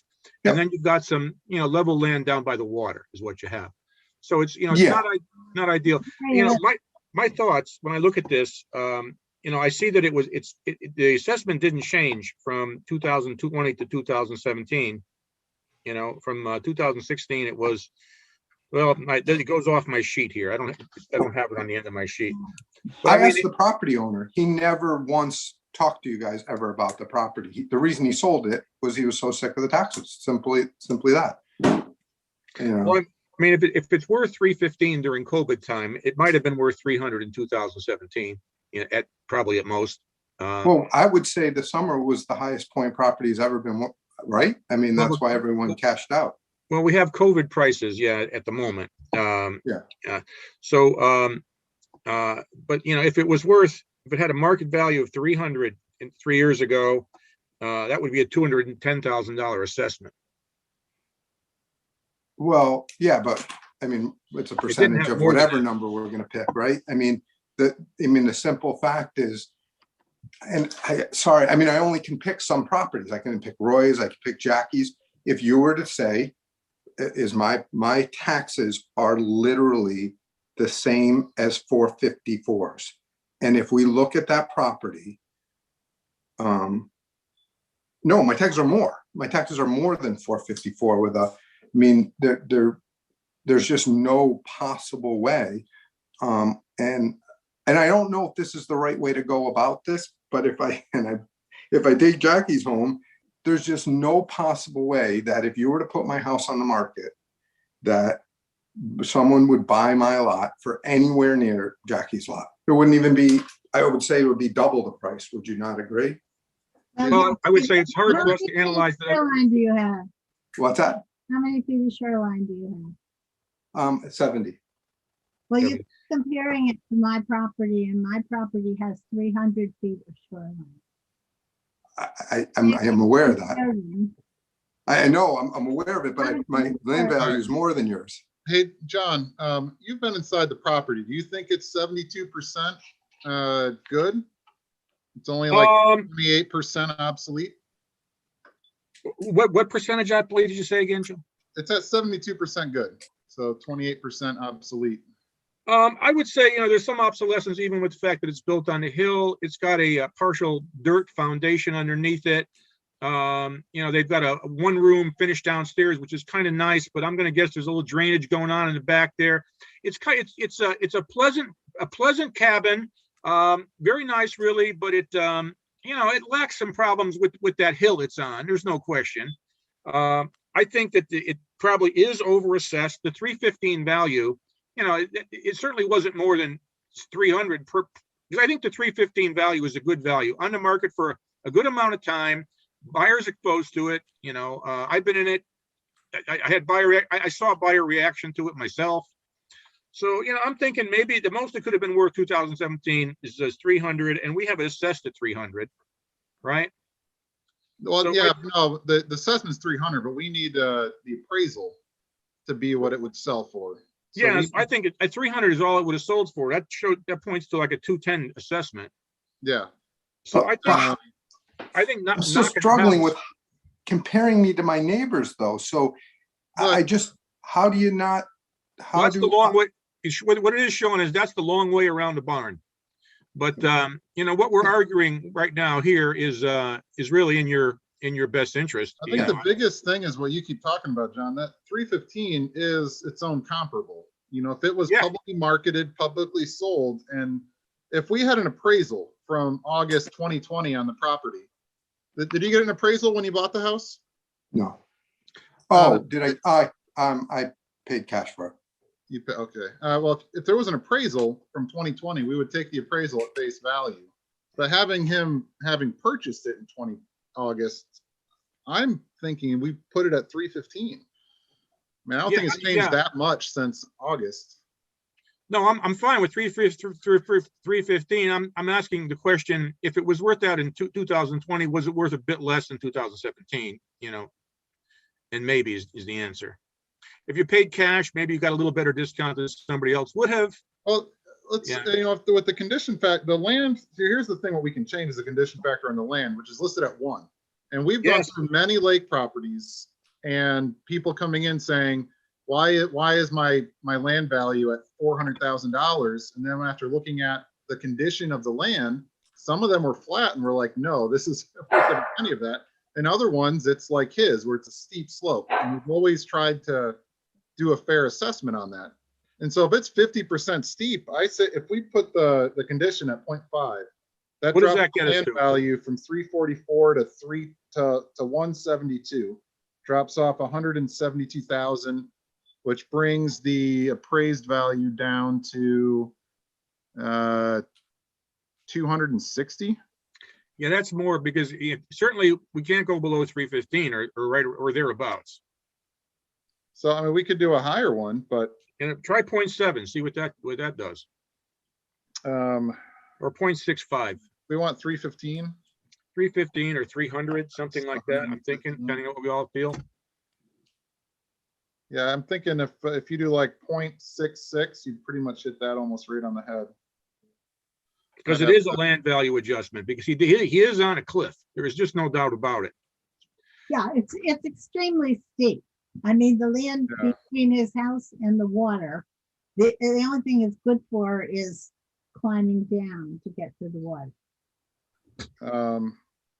So what do we hit at 0.66? What do we hit for assessment? 344 times 0.66 brings us down 127,000. That would put us at 303. Maybe it is 0.7 that we want. I'd go with 30. Well, try 0.7, see where we're at. It is a good hill. It's I hope you don't have problems in that basement, Sean. I think maybe you need a little drainage, but it's a beautiful place. Well, there's actually no concrete in the basement. It's a wood floor over the dirt. So yeah, I mean, I have a permit to do a remodel, you know, so okay. Yes, it's, I mean, you've been in the house. I can't, it's the stairs. Not easy. Were you able to get into the basement? The staircase is 16 feet wide. I went down there. I went down there and saw what they did. They dug behind the wall and they attempted to, you know, make it work for the water. It's not easy. 0.67 is what we want. 0.67 will knock off 104,000, I think. And what do we get down to? Like and that drops us to 316. All right, I'd like to be a little under that because he did buy it during the COVID. And what do you think, Joel, Jackie? Or is that about right? Honestly, I'm always for settling a little bit lower, but that's just my bias. So 0.66, what do you get? 0.66 gets us down to 227, so that's 118,000. So yeah, that puts us down at 312, I think. 312. Okay, 312 from what did we start at? 430. 430. So that's quite a nice reduction there, Sean. Okay. But you know, it's kind of like it's all relative to the most recent market data. So with the sale at 315, it's hard to argue that it should be lower. I mean, when you compare it to your neighbors, I mean, sometimes there's been situations in the past where people have brought up their neighbors and ended up increasing their neighbors' property taxes.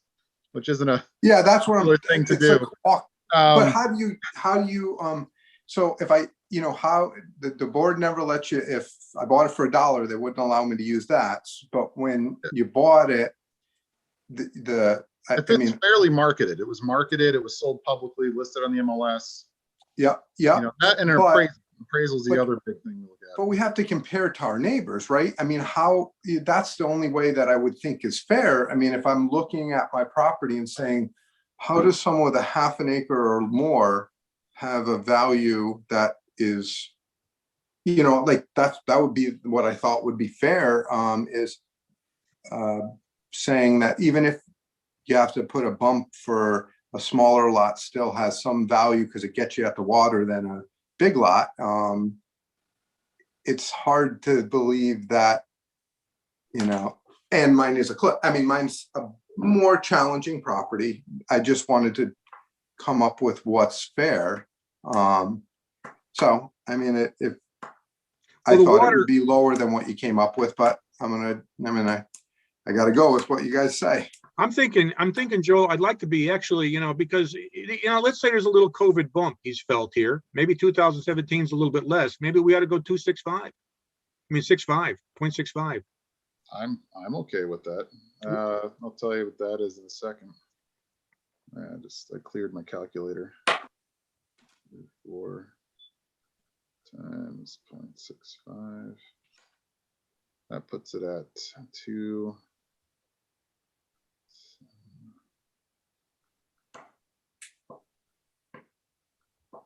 That knocks 120,500 off. So that would drop us down to just under 310. I'd be comfortable accepting that reduction. I'm good with it. I would.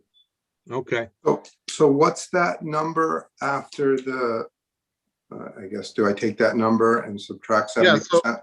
What we're doing is we're applying a condition factor of 65% on your land value. Your land is valued at 344,000.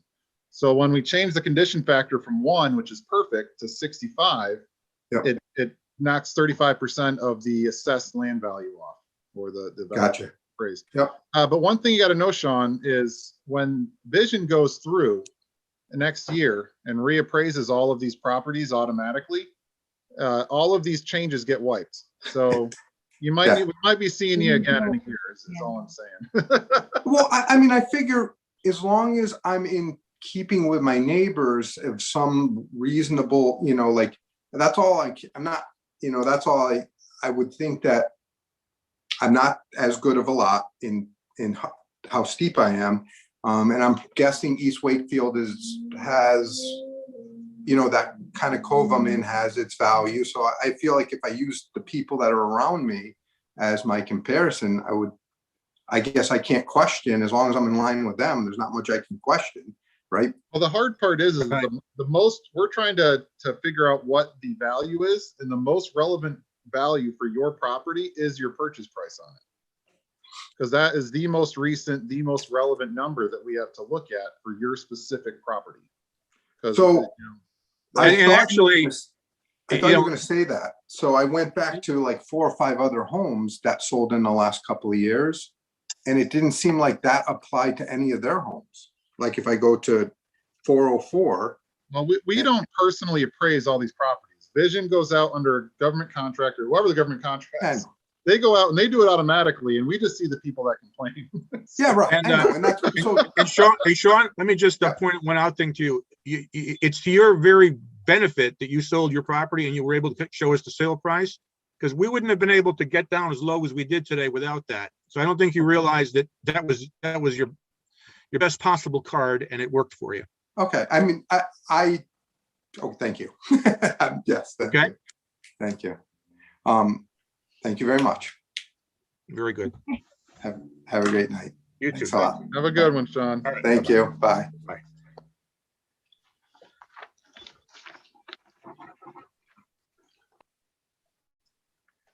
Okay, 602 West Wakefield.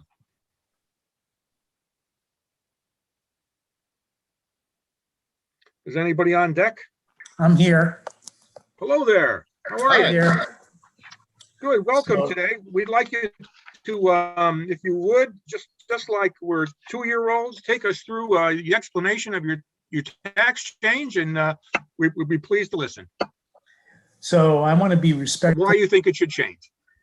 I want to be respectful of your time because this was a very modest increase. It's just that philosophically, I guess I really don't understand it. So we had kitchen remodeling done this past summer and fall. My wife's very happy.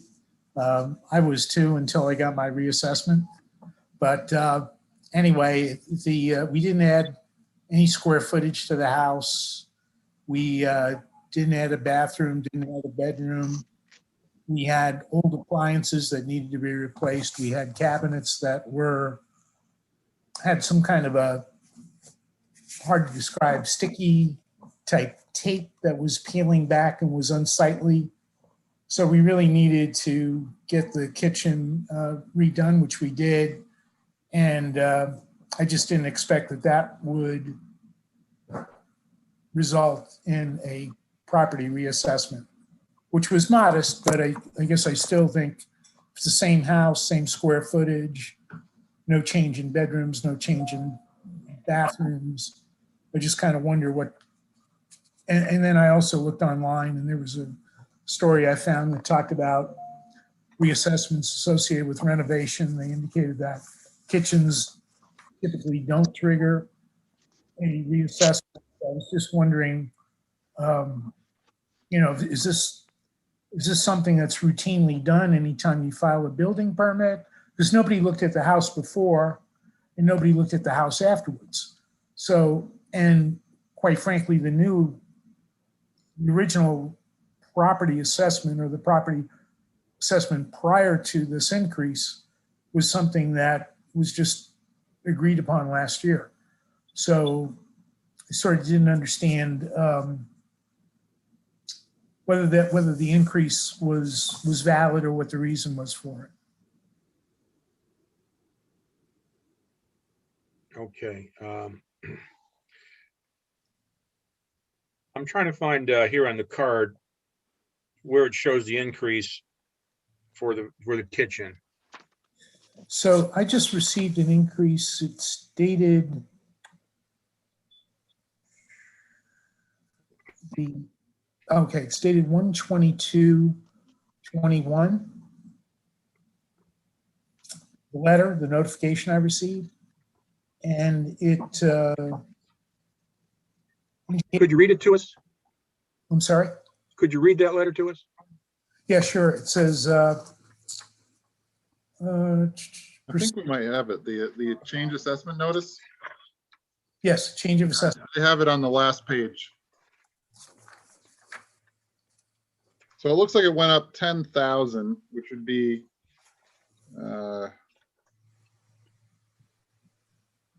like a $13,000 or $14,000 appraised increase. Yes, and like I said, I apologize. I know you're busy. I don't want to waste your time. I realize that's modest. I just wondered, since nobody looked at it before and nobody looked at it after, Yeah. how that could trigger an increase. Well, Gary, one quick question. It says that you spent $40,000 on the kitchen. Is that correct? That's probably true. All right. Do you think that increased the value of your property by, 10, 15,000 or something like that? That's the logic behind it. Yeah, I mean, I am not planning on selling the property, and haven't had anybody look at it for the purposes of assessing it for real estate.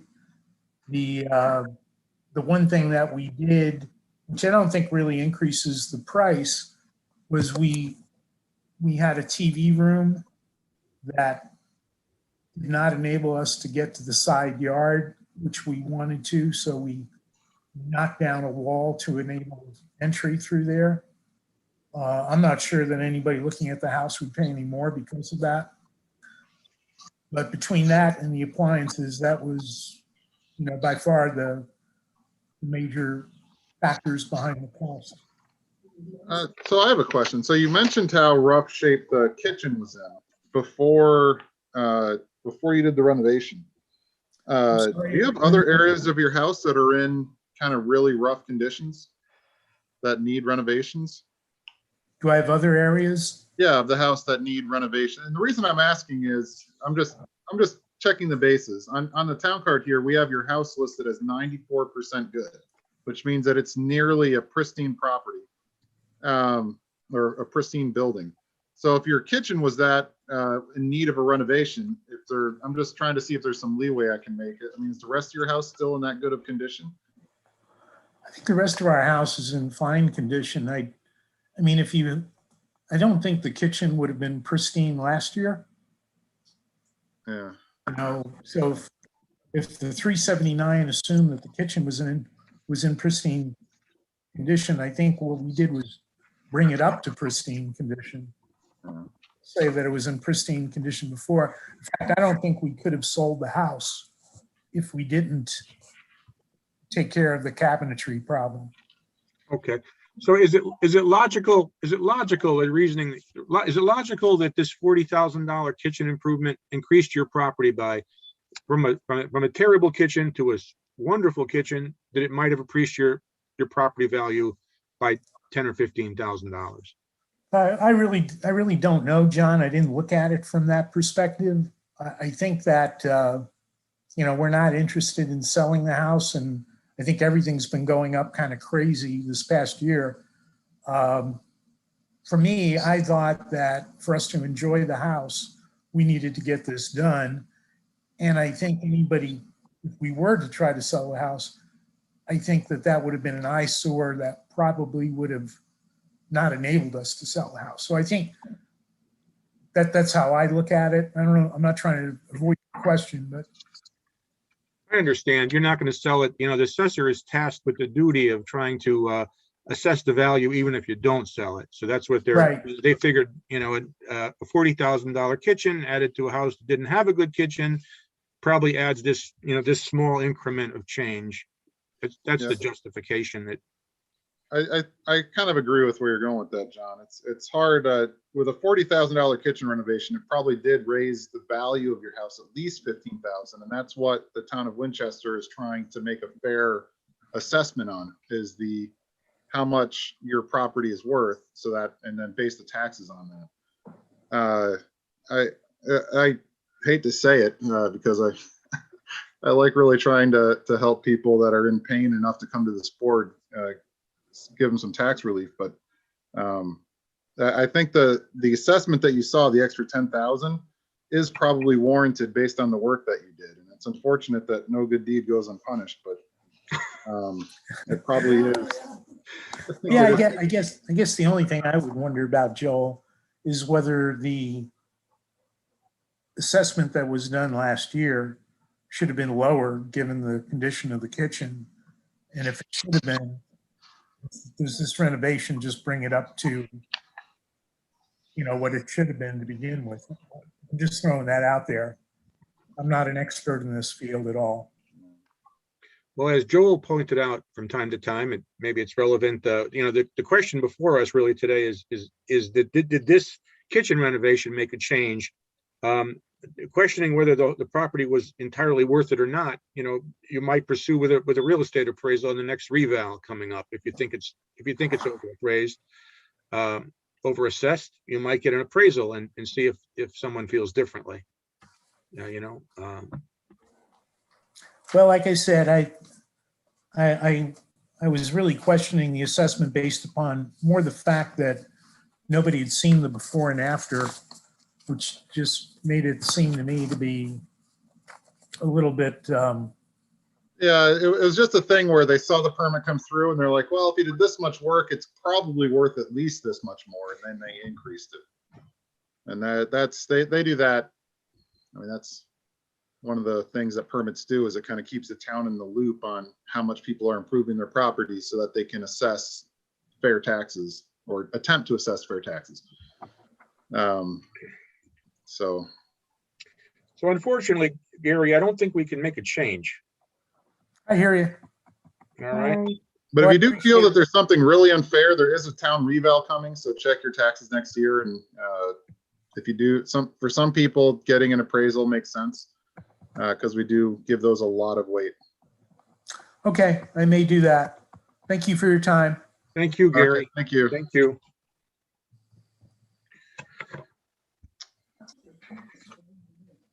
Oh.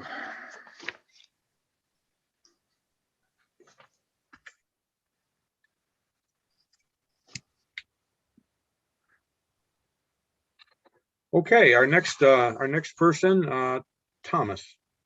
Is Laura Thomas? I'm on here, yeah. Hello, Laura Thomas. Hello.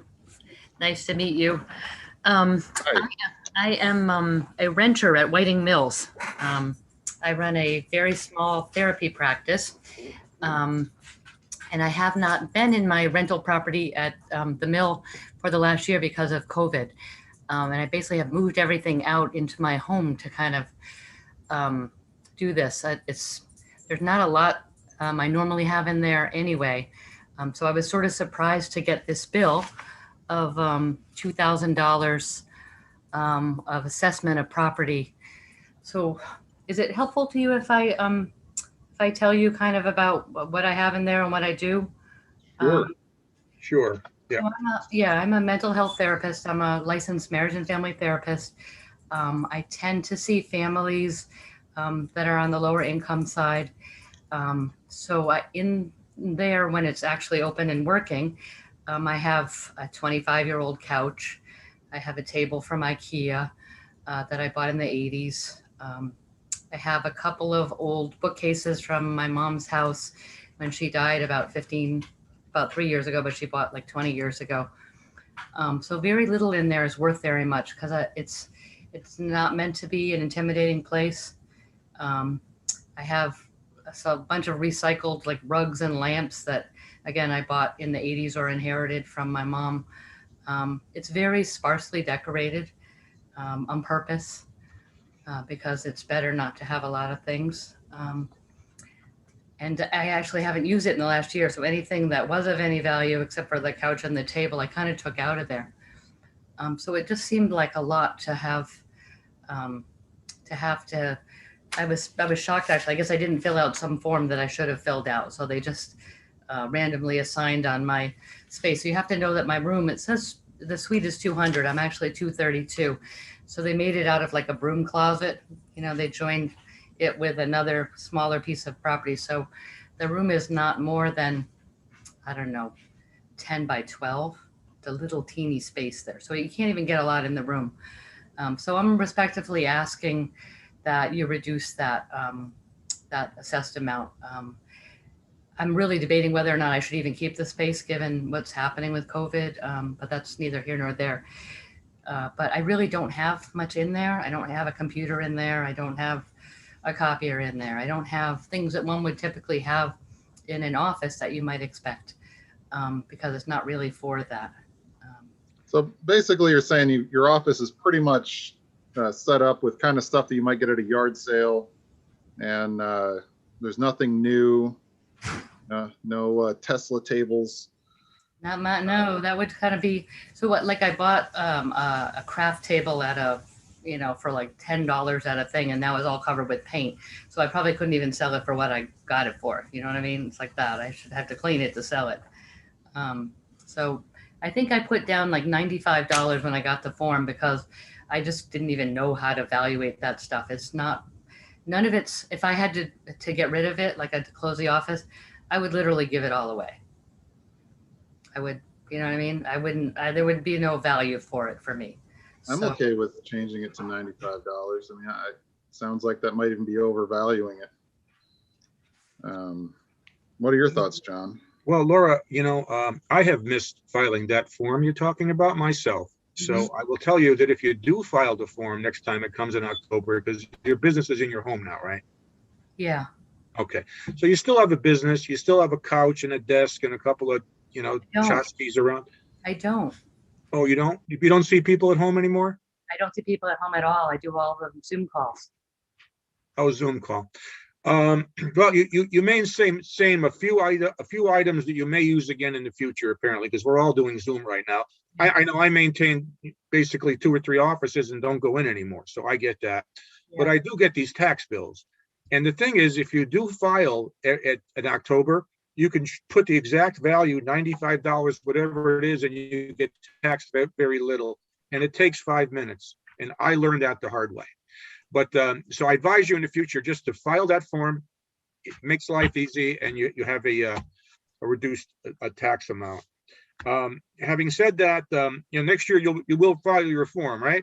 Yeah, absolutely. Okay, so let's do that in the future, and we can reduce this for you today. Your suggestion, Joel, was what? She said $95. I'm okay with that. That's what I'm okay with she that. estimated. Okay, we'll do that this time, and please file the form in the future, like the rest of the businesses do, even though it seems like it's one more detail I realize in life, but. Yeah, I think it came through in the midst of this mental health crisis coupled with COVID, so I just didn't even get to Yeah, it sounds like we need you out there on the front lines. Well, we stay busy, let's put it that way, Yeah. All right. Yeah. Okay, file your form next year. Okay. I will do that. All right, very good. Okay. All right. Thank you. All right. Bye-bye. Bye-bye now. Okay, that looks like a decision, Joe. We went with your $95 suggestion. Right, everybody? Jackie? Okay. All right. Thank you. Very good. Okay. Take care. Take care. Okay, Chris Tolley.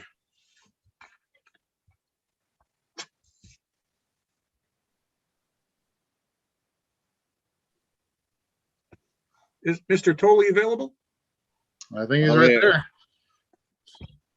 So I guess we're gonna start with, I didn't get this form that everybody's talking about, but I got a tax bill for running a business out of my house. And I mean, I am self-employed, but I don't work out of my house. I don't do anything out of my house except for live in my house, which I'm already paying taxes on. So that's why I'm on, because I got a tax bill and didn't know why. But after listening to some of these people talk, obviously there was some form, but I still, I said I didn't get the form. I was a little blindsided when I got the bill. What business are you in, Mr. Tolley? I run a construction company. So I build people's houses, I remodel, I do, I have a trailer that I pay taxes on, I have a truck that I pay taxes on. So, I mean, that's what I'm saying. I'm mobile. I don't see people at my house. That's not what I do. All right. Do you have any part of your house? Do you have any part of your house you use for a little accounting area or business area or a desk? Well, I mean, what household in today's society doesn't have a desk, a computer, or a printer at their house? I mean, come on. That's semantics. I mean, my wife's been working from home for 6 months now. Does that make this her office now too? I mean, no, but all of us that have little businesses, and I'm one of them like you, we get taxed a small amount. If we fill these forms out and we show them what little we actually have, a desk, maybe a printer, the tax bill ends up being, significantly small. Okay, but so it's worth filing the form, is what I'm saying. Well, I filing the form. I've lived in this house for 9 years, and this is the first time I've even heard of the form. Yeah. Prior to filing my grievance to get to this point we're at now. Let me ask a question. Is the assessor listening? Yes, sir, here. I got a quick question. I think, we're being a little bit more careful about finding these small businesses that we were in the past. Is that possible? Yeah, it was pulled off the home improvement contractor's license. So he was assessed on two. I'm sorry to interrupt. I've had that license now for, you've gotten off the hook for all these years, and now you've been lucky. For the state of Connecticut. So again, though, I mean, obviously I'm paying shit tons of money in taxes everywhere. Right, but there is personal property taxes on the equipment in which you use for your business. Do you have a van or a truck in which you carry these this I equipment? do. Yeah. And I mean, that's what I'm saying. I'm already paying taxes on both of those Right, things. on those, but not the stuff that you're utilizing for your permits. Why do I have to pay taxes on stuff that I buy or that I pay I taxes get on it. when I buy it? I get it. I get it. That I don't. doesn't. with This these statutes. is no. I mean, come on. I unfortunately. This is I don't think this- ridiculous. You're I gonna wish charge we- me taxes on, but where did you get this value at? Where did you come up Well, with this? because you failed to file and in conjunction with other home improvement contractors, come up with a value based off of your trade, whether you have a generator, skill saw, sawzall. My neighbor across the compressor. street that's retired has all that stuff too. He does. But is he running a business with it? Right. That's what the state of Connecticut asks. The state of Connecticut gets enough of my money. Well, I agree. The town Yeah, of we're all in the Winsted same gets enough boat. of my money. Connecticut does not what the agree. hell? But the unfortunately, the law requires the assessor to assess a small business. And the best and simplest way for the small business to handle it is to fill out that form, which is not too difficult. And the tax Again, this very is the. small. You didn't get I've never even seen the form. but now we all have seen them. So No, there- I still haven't seen the Can form. I ask you, Assessor, how do we know that the people got this form? Is it mailed to their house? Like how did they? It is mailed to the same location as his home improvement contractor's Well, license. We send them out as a courtesy. Nothing was returned to us.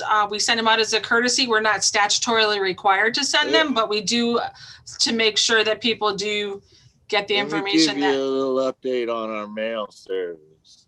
well, that's a whole nother meeting. Sucks. They personally lost over $100,000 in checks last year for me, and I have my mail scanned every day to know what's supposed to be delivered, and it didn't make it into my mailbox after they scanned it. Oh, wow. So I have You no need a faith P.O. in our box mail. So again, I have still yet to see this form that we're discussing. So Yeah, and they're always available on the website as well. which website? The town website? Correct, yep. well, I'll tell you what I'm willing to do. I'm willing to cut your assessment in half this year, completely in half, and next year fill out that form. All right, what's that make it? How about you, Joel? You concur with that?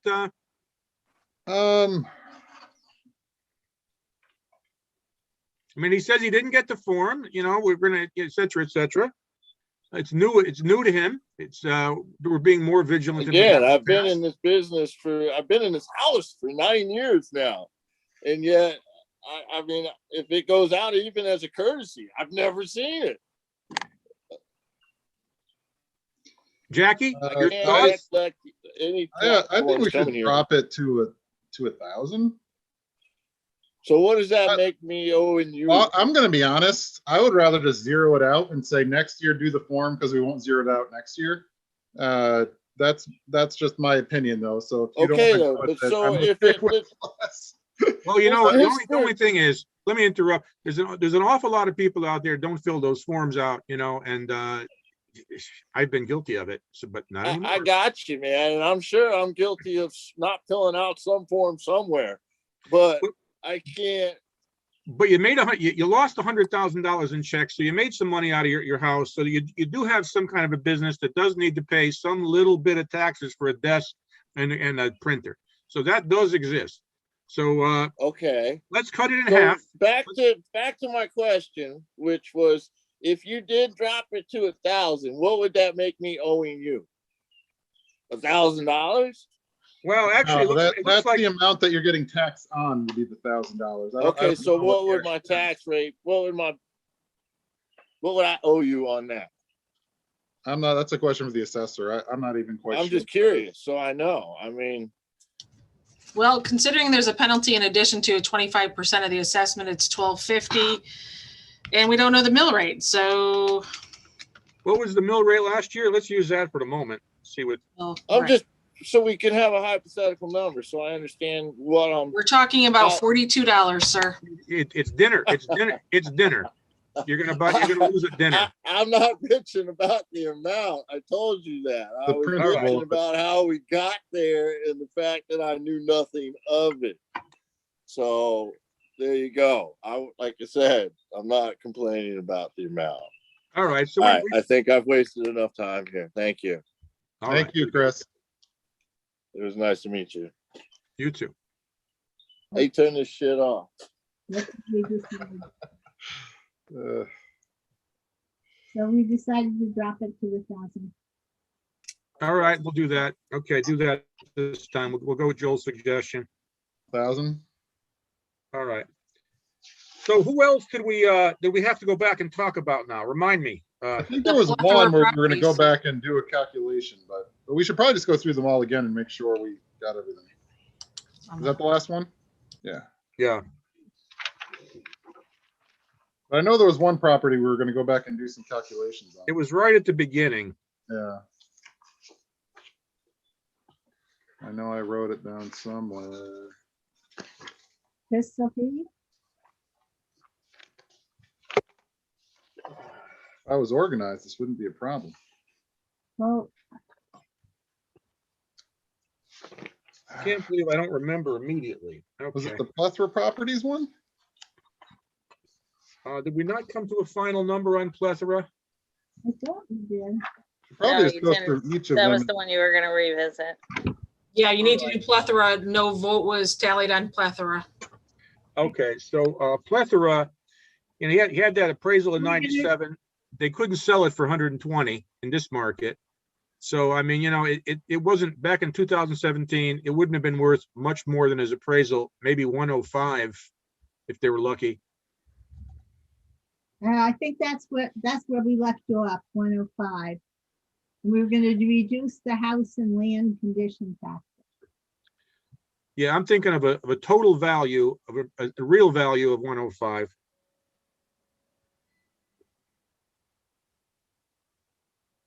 Let's just make sure that all your decisions are uniform, whether we're doing values or assessments, because we're kind of all over the place here. We just need to make sure we stick to one or the other. Values, full value, 105. Okay, thank you. Joel, you comfortable with that, or is that a little too high for you? What do you think? No, the 105 is good. I think we were just going to figure out how we were going to disperse it between the property and the land. But if we're able to just say 105 and the assessor figures out how to disperse it, that's also good, I guess. I just do an override on the property and it's 105, and that's how All right. all of them are taken care of. Yeah. Perfection. It'll go back next year anyway, so it's because it's not that big of a deal. Yeah, so 105 we were happy with. That's what we ended up with. I have written it down. Okay, I concur. It looks like we have a vote on that. Yes. All right, do we need to like go through each of these one by one and officially like I thought we voted. Yes, you need to do it to see who's all in favor and who's not. So you Okay. can record the vote. Okay, let's see, we had here Blue Street. I don't have these in order anymore here. So Blue Street. Me neither. Okay, just to remind Blue me. Street. Blue Street canceled.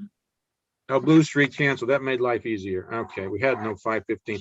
High Street was the one we just talked about. High Street, okay. Oh, that's great. Thank you. Then we had unregistered trailers. Okay, let's take a vote on each one of them separately. Yeah, so High Street, we decided a motion for 105,000 override. Agree.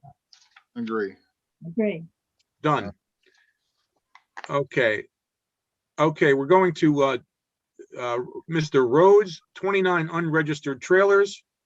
I think we decided on $200 a trailer. Correct. Correct, agree. Agree. Agree.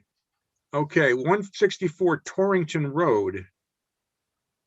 That was actually Carey Street, right? It was written down wrong or something. Well, yeah, did we even deal with 160? Oh, yeah, that was his address, huh? Okay. Yeah. That's Crystal Peak. Crystal Peak. Oh, Crystal Peak, right. Okay, so we, we adjusted his land value. Yeah, we did. I don't know to what. What's the final number? What's the final value on the property?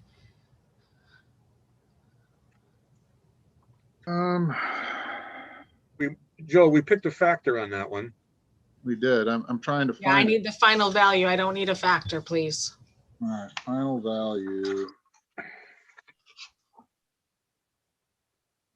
Okay, right. We dropped on the, I think on the main one, the 1.8. All right, so you want final factor. What did we decide? We were going to drop that factor to 0.5, I thought, which would have dropped it about 40,000, I think. So final value of 650 from 690 down to 650. I think that's what we did. Yeah, that was right. I was thinking I had just a emotional tendency that it should be a little more, but I thought that was reasonable. Yeah. I do. Okay. All right, I'm going to have to write these down in the future, each one as we go through them, so we don't redo it. Okay, so right, $40,000 reduction. Yeah, so 650 is the final value on that one. Yeah, Stanizali. Okay, we decided a value for him. It was approximately 310. I think we're going to make it 60. Wait, which one are you looking at? Stanizali was 504 West East Wakefield. Oh, we're going to do the 3 Carey Avenue. The Royals. The Royals, the 3 Carey The Avenue. 3 Carey, we just gave him the 65,000 Yes. total Agreed. value. Yes, that's what we did. Aye. Aye. Now down the alley. All right, now it's Sean. Sean,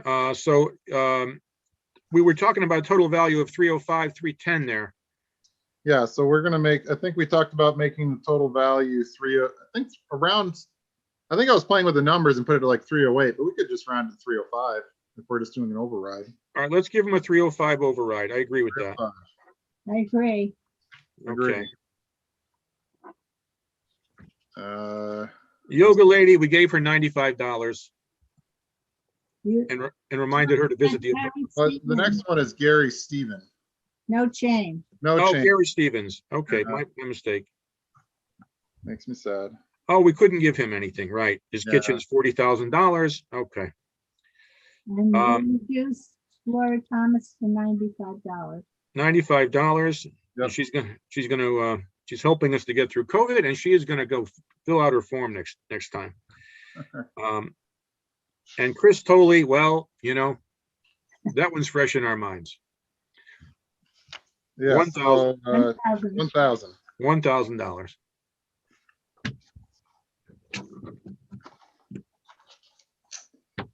All set? What's that? All right, so we're gonna bring this stuff down to the assessor's office and they can put it through the incinerator, whatever they do with it. And John, did you want when Jill had sent you the email earlier tonight with regards to whether or not you want the letters from the board or signed from the chairman? You didn't really answer, so. Is there any precedence for how we've done it in the past? I have no clue. I wouldn't go on precedent. I would go on how you want to handle it. Well, it can't come from the assessor. It's got to come from the board. Well, obviously. Right. Do you want it from Well, the that board was or the do you want question. it from the chairman? Okay, you can put it from the chairman. That's fine. From the Okay. board, and I yeah, thought there that's was fine. a requirement for a certain number of people to sign it. I can't hear you. I thought there was, in the past, we always had to have at least 2 or 3 people sign yeah, I think last spring, we came in one at a time and for COVID reasons and Signed off. signed off on the stack. Okay, or he can sign off as behalf of the chair, however you folks would like to handle it. But just know that the turnaround time on, we have to get these out. Okay, so if I come in alone, they don't have to come in? Correct.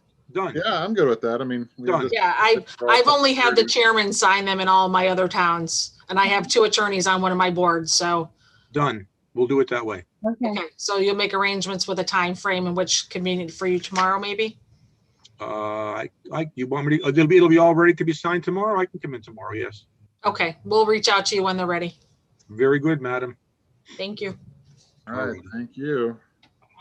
we adjourned, Mr. Chairman? Having there be no further business before this Board of Appeals, it is hereby adjourned.